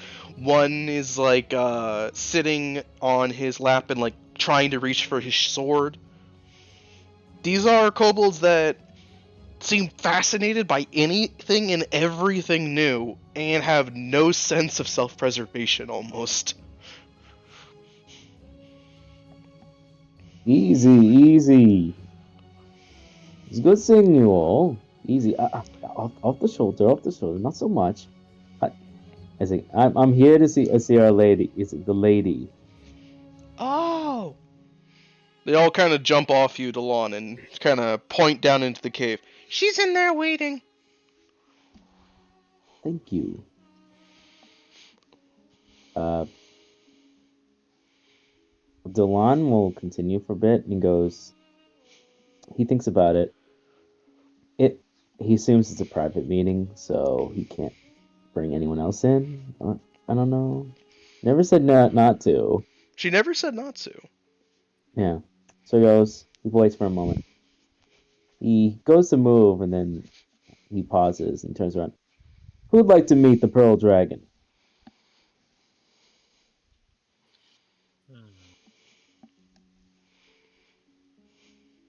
I think I'll go.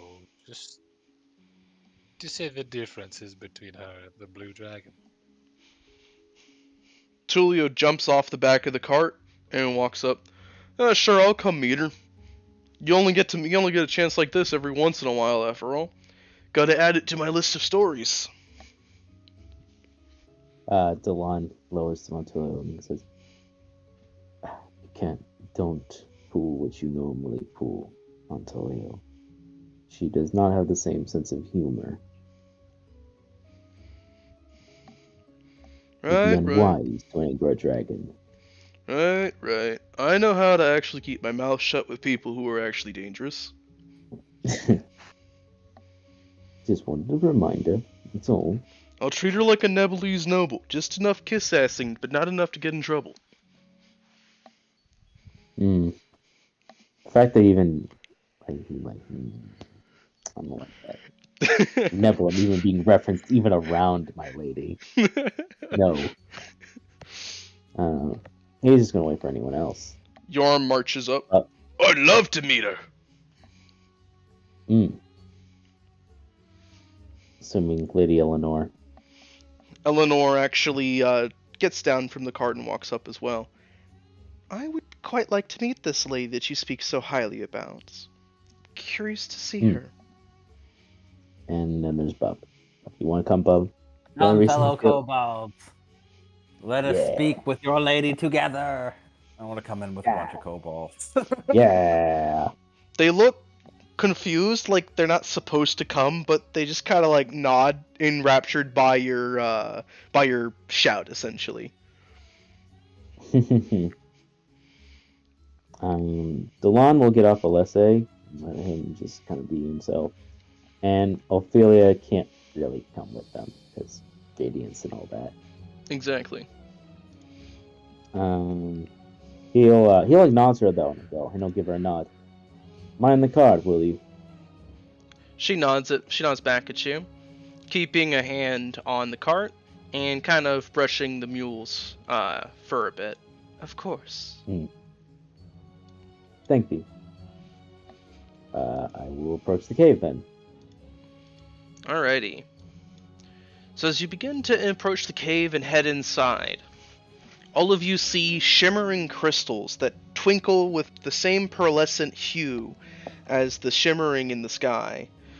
You also all see that this entire place is just a crystalline chamber carved into the mountainside. It has the beauty and care of something crafted with careful hands and with a clear vision in mind. However, it is both beautiful, but also clearly not done in the usual fashion. It's as if whatever came in and carved this out did so a bit obtrusively, and then the finer additions came later.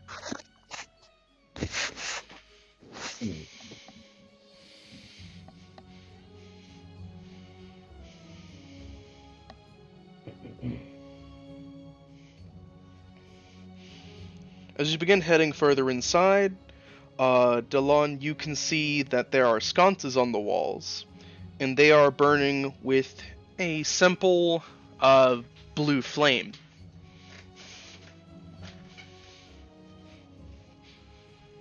There is a crystal chandelier high up in the chamber, and when you walk in, there is a woman that looks like a high elf of some sort.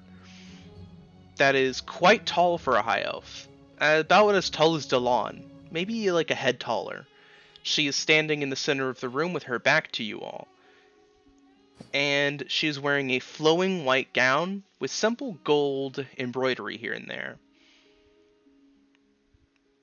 She opens her eyes and turns to you all in a very quick but regal gesture.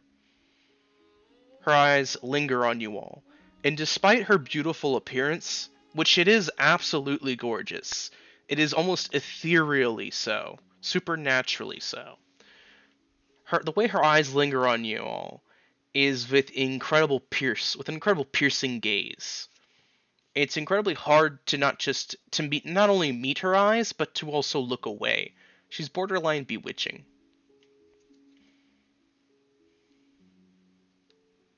Welcome.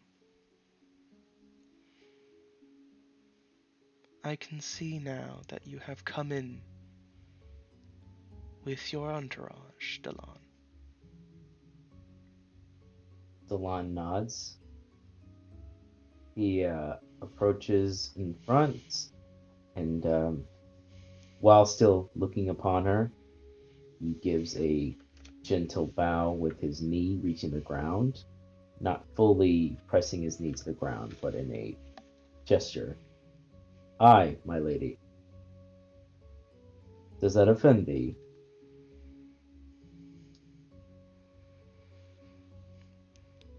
She walks over to you, Delon, and gently puts a bit of a hand up a little, as if gesturing for you to rise, and then walks kind of around you with long, slow steps, and walks over to the party, kind of taking a point to look them up and down, one after the other. No. It is simply one of two possibilities which I had anticipated. I am glad to make eye contact with and observe your traveling companions.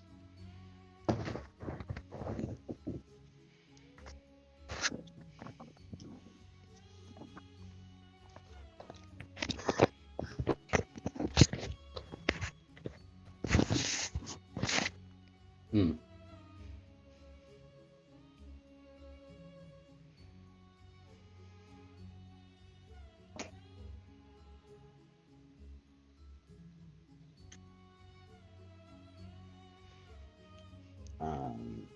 I don't After know if he's looking ready at for your me. party for a bit, she returns to the center of the chamber and slowly sits down as as a throne of crystal sort of materializes beneath her.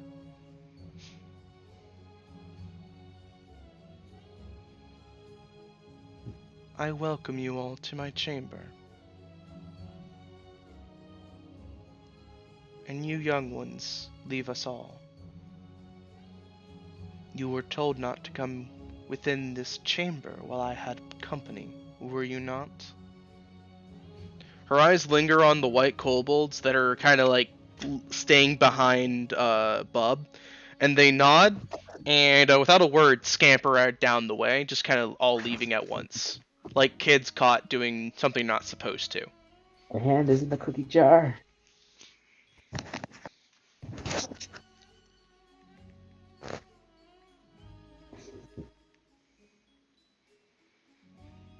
Now that we are once again in private, Delon, you are keeping most curious company.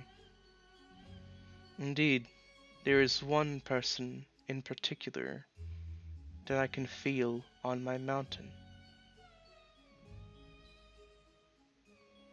Aye, your ladyship.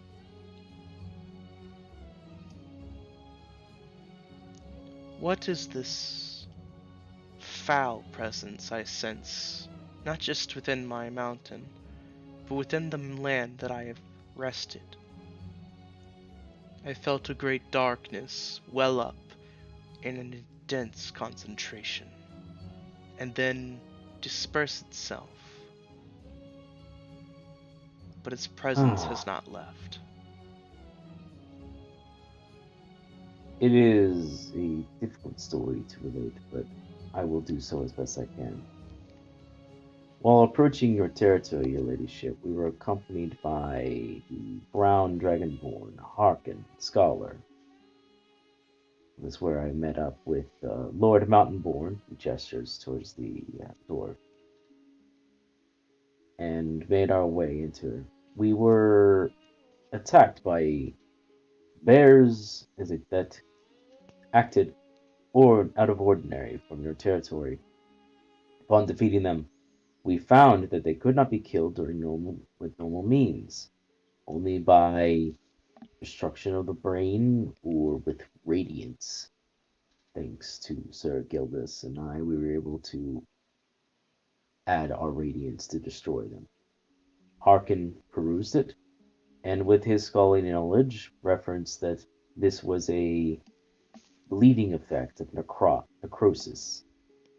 Something or someone had created these creatures, or had allowed a disease to inflict upon it. We approached your territory, and we found through other means a way into a cave-like function where we believe the origin of this necrosis light coming from. There, we fought an army of undead that were being raised by a cult. A cult we later found out belonging to the Black Dragon. At least the praising it. He removes from his pouch and shows the Black Dragon amulet he found, and he places it on the table, I'm sure, or something in front of her. She stands Or from around her her. seat and approaches the Mhm. table. She doesn't touch the amulet, Mhm. and instead simply kind of runs her hand over it, over the air above it. Mhm. And with small gestures of her fingers, it will twirl or move around a little bit. I see. So my brother has a foothold even in my own lands without me knowing it. What could he be scheming, I wonder? I have noticed his movements as of late, your ladyship, but with this endeavor, they had somehow found a way to a young practicing necromancer. This necromancer has completely eroded his mind, sacrificed his other cultists, and created abominations. But their prize is the individual outside. They had taken a body of a previous hero, and they wanted to turn her into a lich, using the silver dragon's bones as a phylactery.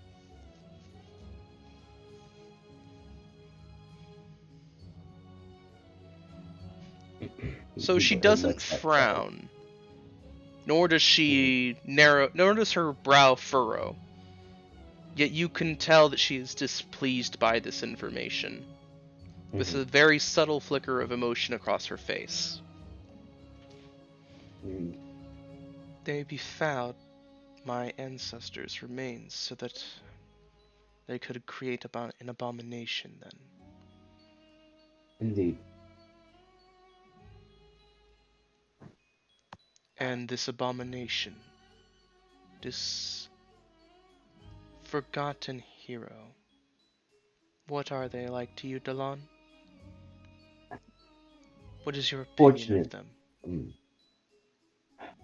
Personally speaking,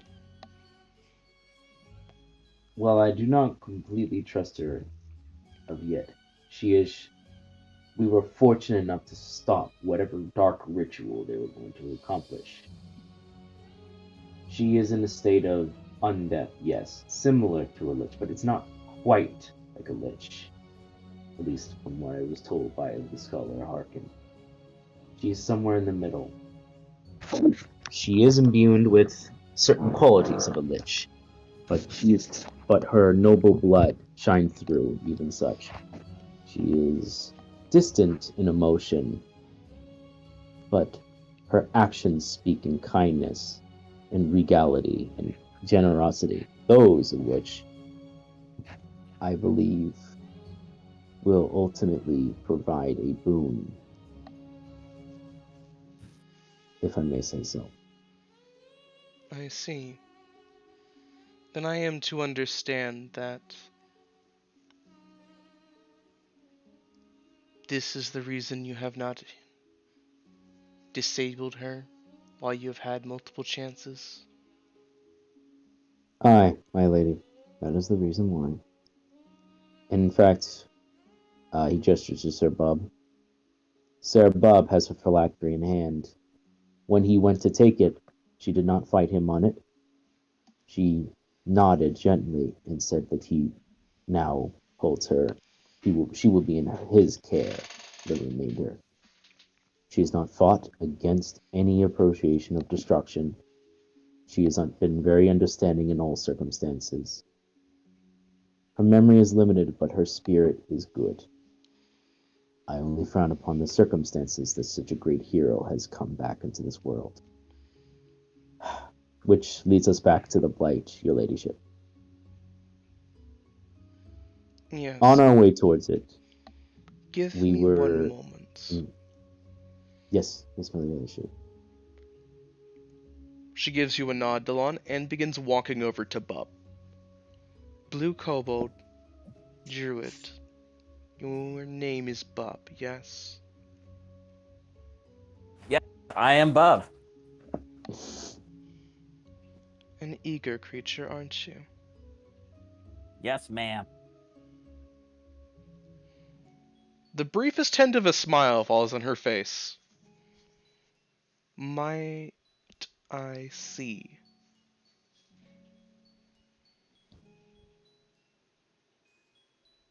Is she with us? Our lich friend? No, Ophelia is not there. No, but you do still hold the dragon bone wand, essentially. Marshall, Yes. since I'm bystander and all that, I want to roll insight on her intentions and all that. If I may Go be for it. allowed to do so. Go for it. I'm just gonna blindly trust her because she's a dragon. Yeah, I work Bob, honestly. It's Wow. in That was a great character for insight. Gildos, though. 22. So, Gildos, it's incredibly hard to get a read on her. You feel like she is a master of not only diplomacy, but guile. However, you do not feel like she means the party any harm. Uh-huh. Oh, well, you need to be careful because it can knock you out if you touch it at the wrong time. I'll take it out. I see. When you take it out, she extends her hand to it. And once it's in her hands, she turns it over, looking at it for a very long time as she just kind of stares and looks it over, analyzes it, and tries to get a read on it. I see. She slowly hands it back to you, Bub. Once it's back in your hands, she walks back over to the table she was sitting in front of and gently sits herself back down. You may continue, Delon. Which brings us back to, as if not even missing a beat, he just goes back into, As if the blight is it following the blight. We were on our way, assisted by a spirit who imbued us with certain abilities, at enhancing our magic, enhancing my breath and my might, flaming it with a silver flame. It was not until we reached the chamber that we realized that the spirit was the spirit of the silver dragon.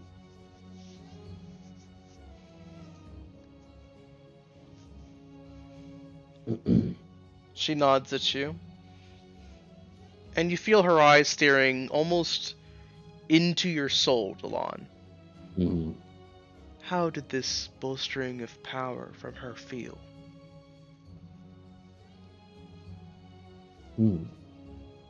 Yeah, Delon actually has to think about that. How do I say this? It felt purely exuberant, your ladyship. It felt wonderful. Knowing I was fighting side by side, it was as if I was fighting for two dragons at once. It was as if a melding of two together. It was a beautiful moment. I wish you had seen it yourself.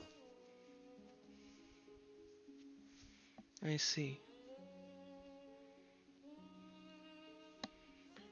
She closes her eyes for a moment in contemplation. She drums her fingers on the arm of her throne a few times before opening her eyes again.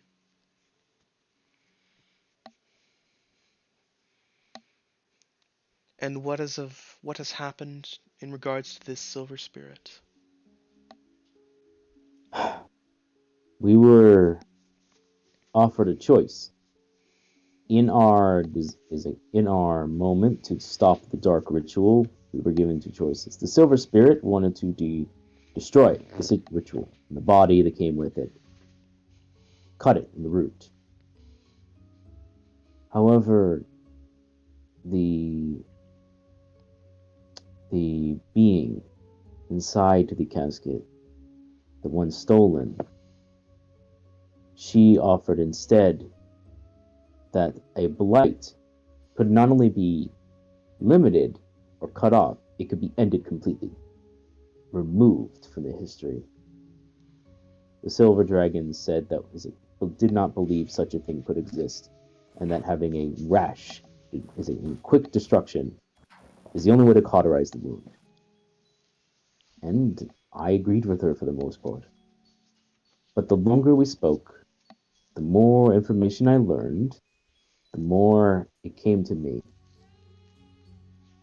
The being them inside the casket is one known as Ophelia Knightsfield. She is a patron saint in King's Landing, patron mother for the Templar. She went on a mission with others to destroy a similar blight. And though they succeeded, many of them did not come back. She was one of the few that did. She's been on this journey before, but something happened that didn't quite finish it off. Or if it did, it didn't see to the end of it.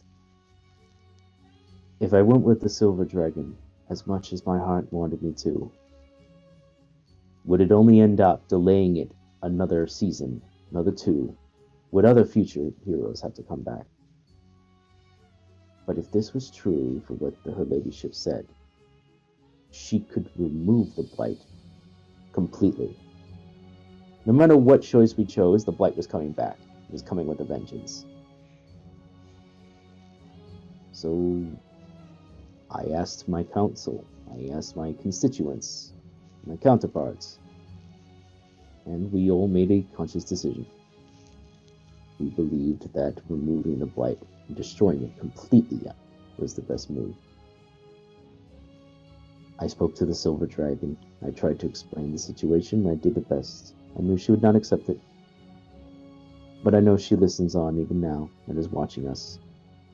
And I promise I will not let her down, nor you. We will see an end to this blight. That you can be assured. I see. Thank you for your report, Delon. It's been most enlightening and has confirmed and denied some of my suspicions. She Hmm. stands from her seated position and takes long, slow steps towards the rest of the party. She stops in front of Tulio, stares at him for a moment, and asks him a question. Tell me,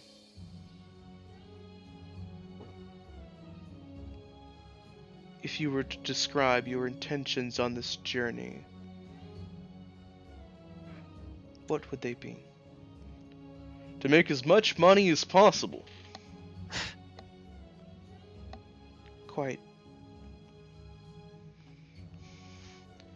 She walks over to Eleanor.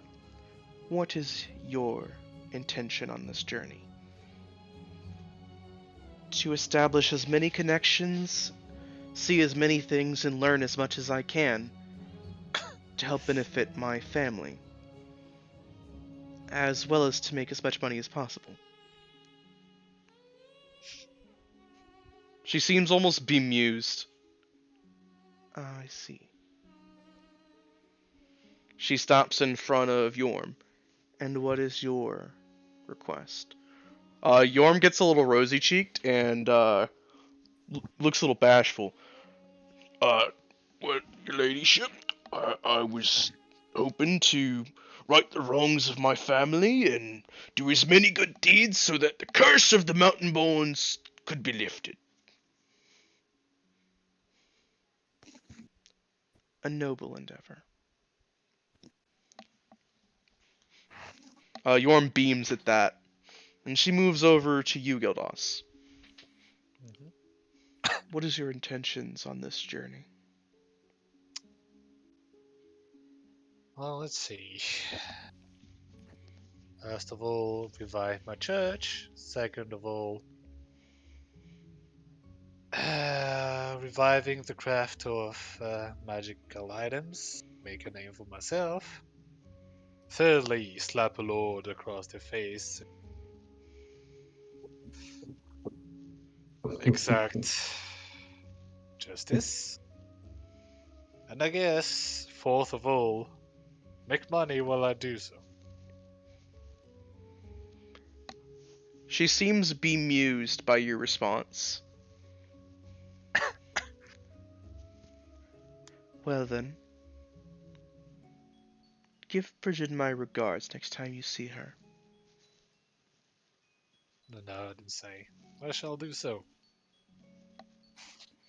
She stops and leans down to you, Bub, so that she's a little more on your level.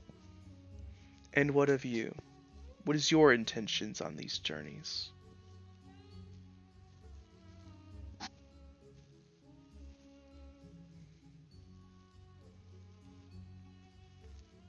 Bub. Okay, that was me. Okay. I didn't hear who you were calling.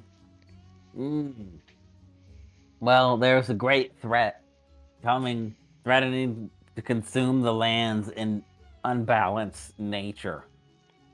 So, my biggest goal is to prevent that. And then, once I prevented that, well, I can find a place in the forest to make sure it stays the forest. People always get too greedy and start poaching.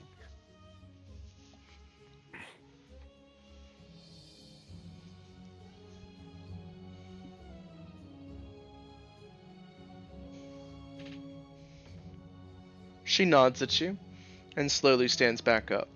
I see.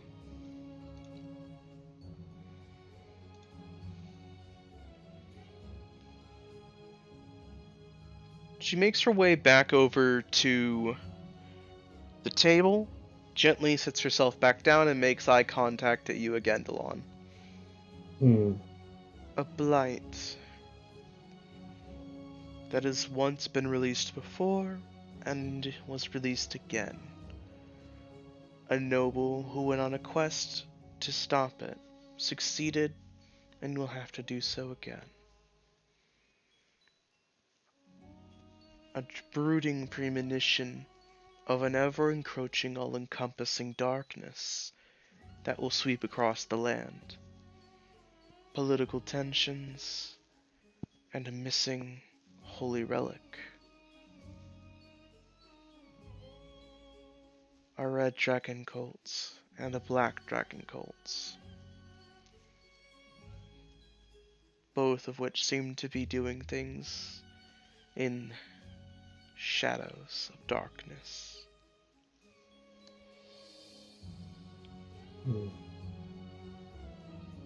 I do believe these things are connected.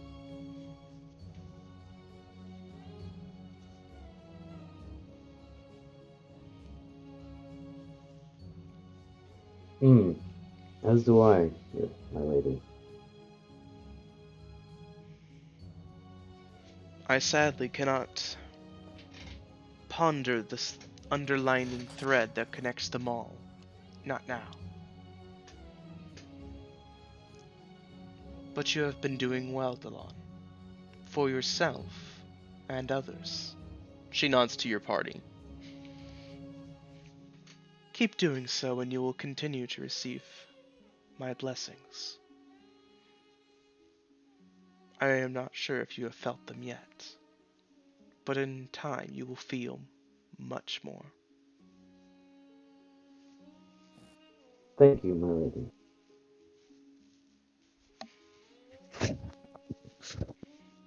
And I wish you luck on your journeys across the continent. Of course.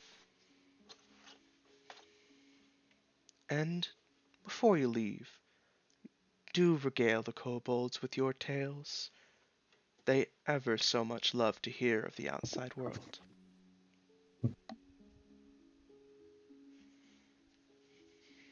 Of course, your lady. I'd be more than delighted to. And if you happen to want to listen to any, I'd be more than happy to reveal them to you as well. I'll hear them.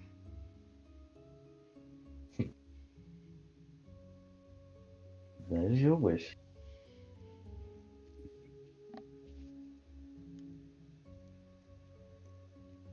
The one will nod. He basically assumes their meeting is over.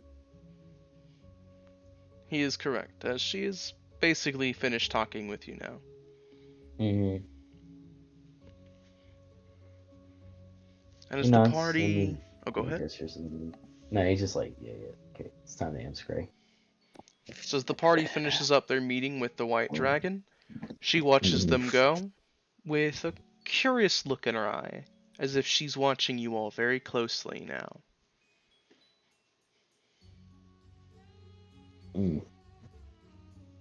Lon, if you take one last look back, you see that she is moved her gaze from you when you were about to leave, and she has moved it on to the Black Dragon amulet that's sitting on the table, as if she is pondering it extensively.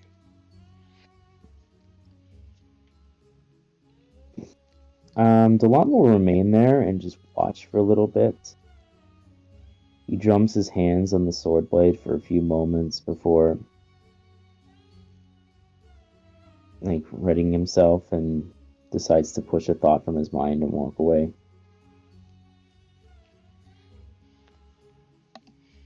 Alrighty. And I will wrap up the session with, as soon as the party leaves the main chamber, they are accosted once again by the extremely excitable white kobolds, who essentially demand that Delon tells them of his journey so far. I want to do like one last thing before we get to the card, actually.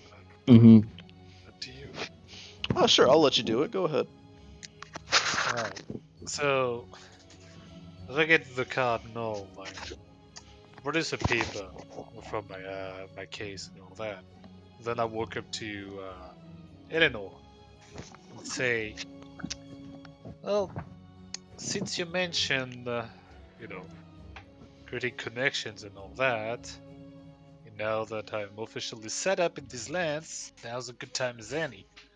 And then I hand her over the paper I've written on the way, essentially. Oh? She takes the paper from you and begins looking it over. Right, so on the paper she can see, she can read. I, Gildas Armand, of the Armand family, officially offers my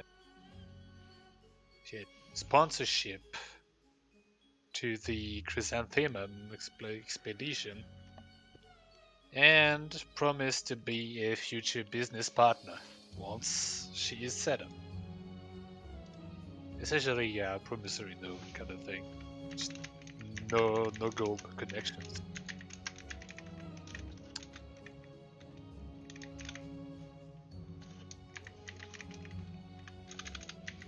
Alright. So once she receives it, she gives you a smile, Gildas, and lowers her head. Thank you. You're welcome. Although it's only going to be the land of monsters for now, but hey, at least we get some way out before leaving there. So She nods with a smile. Indeed. Quite eager to establish more connections. This is just one of many to come. I could feel it.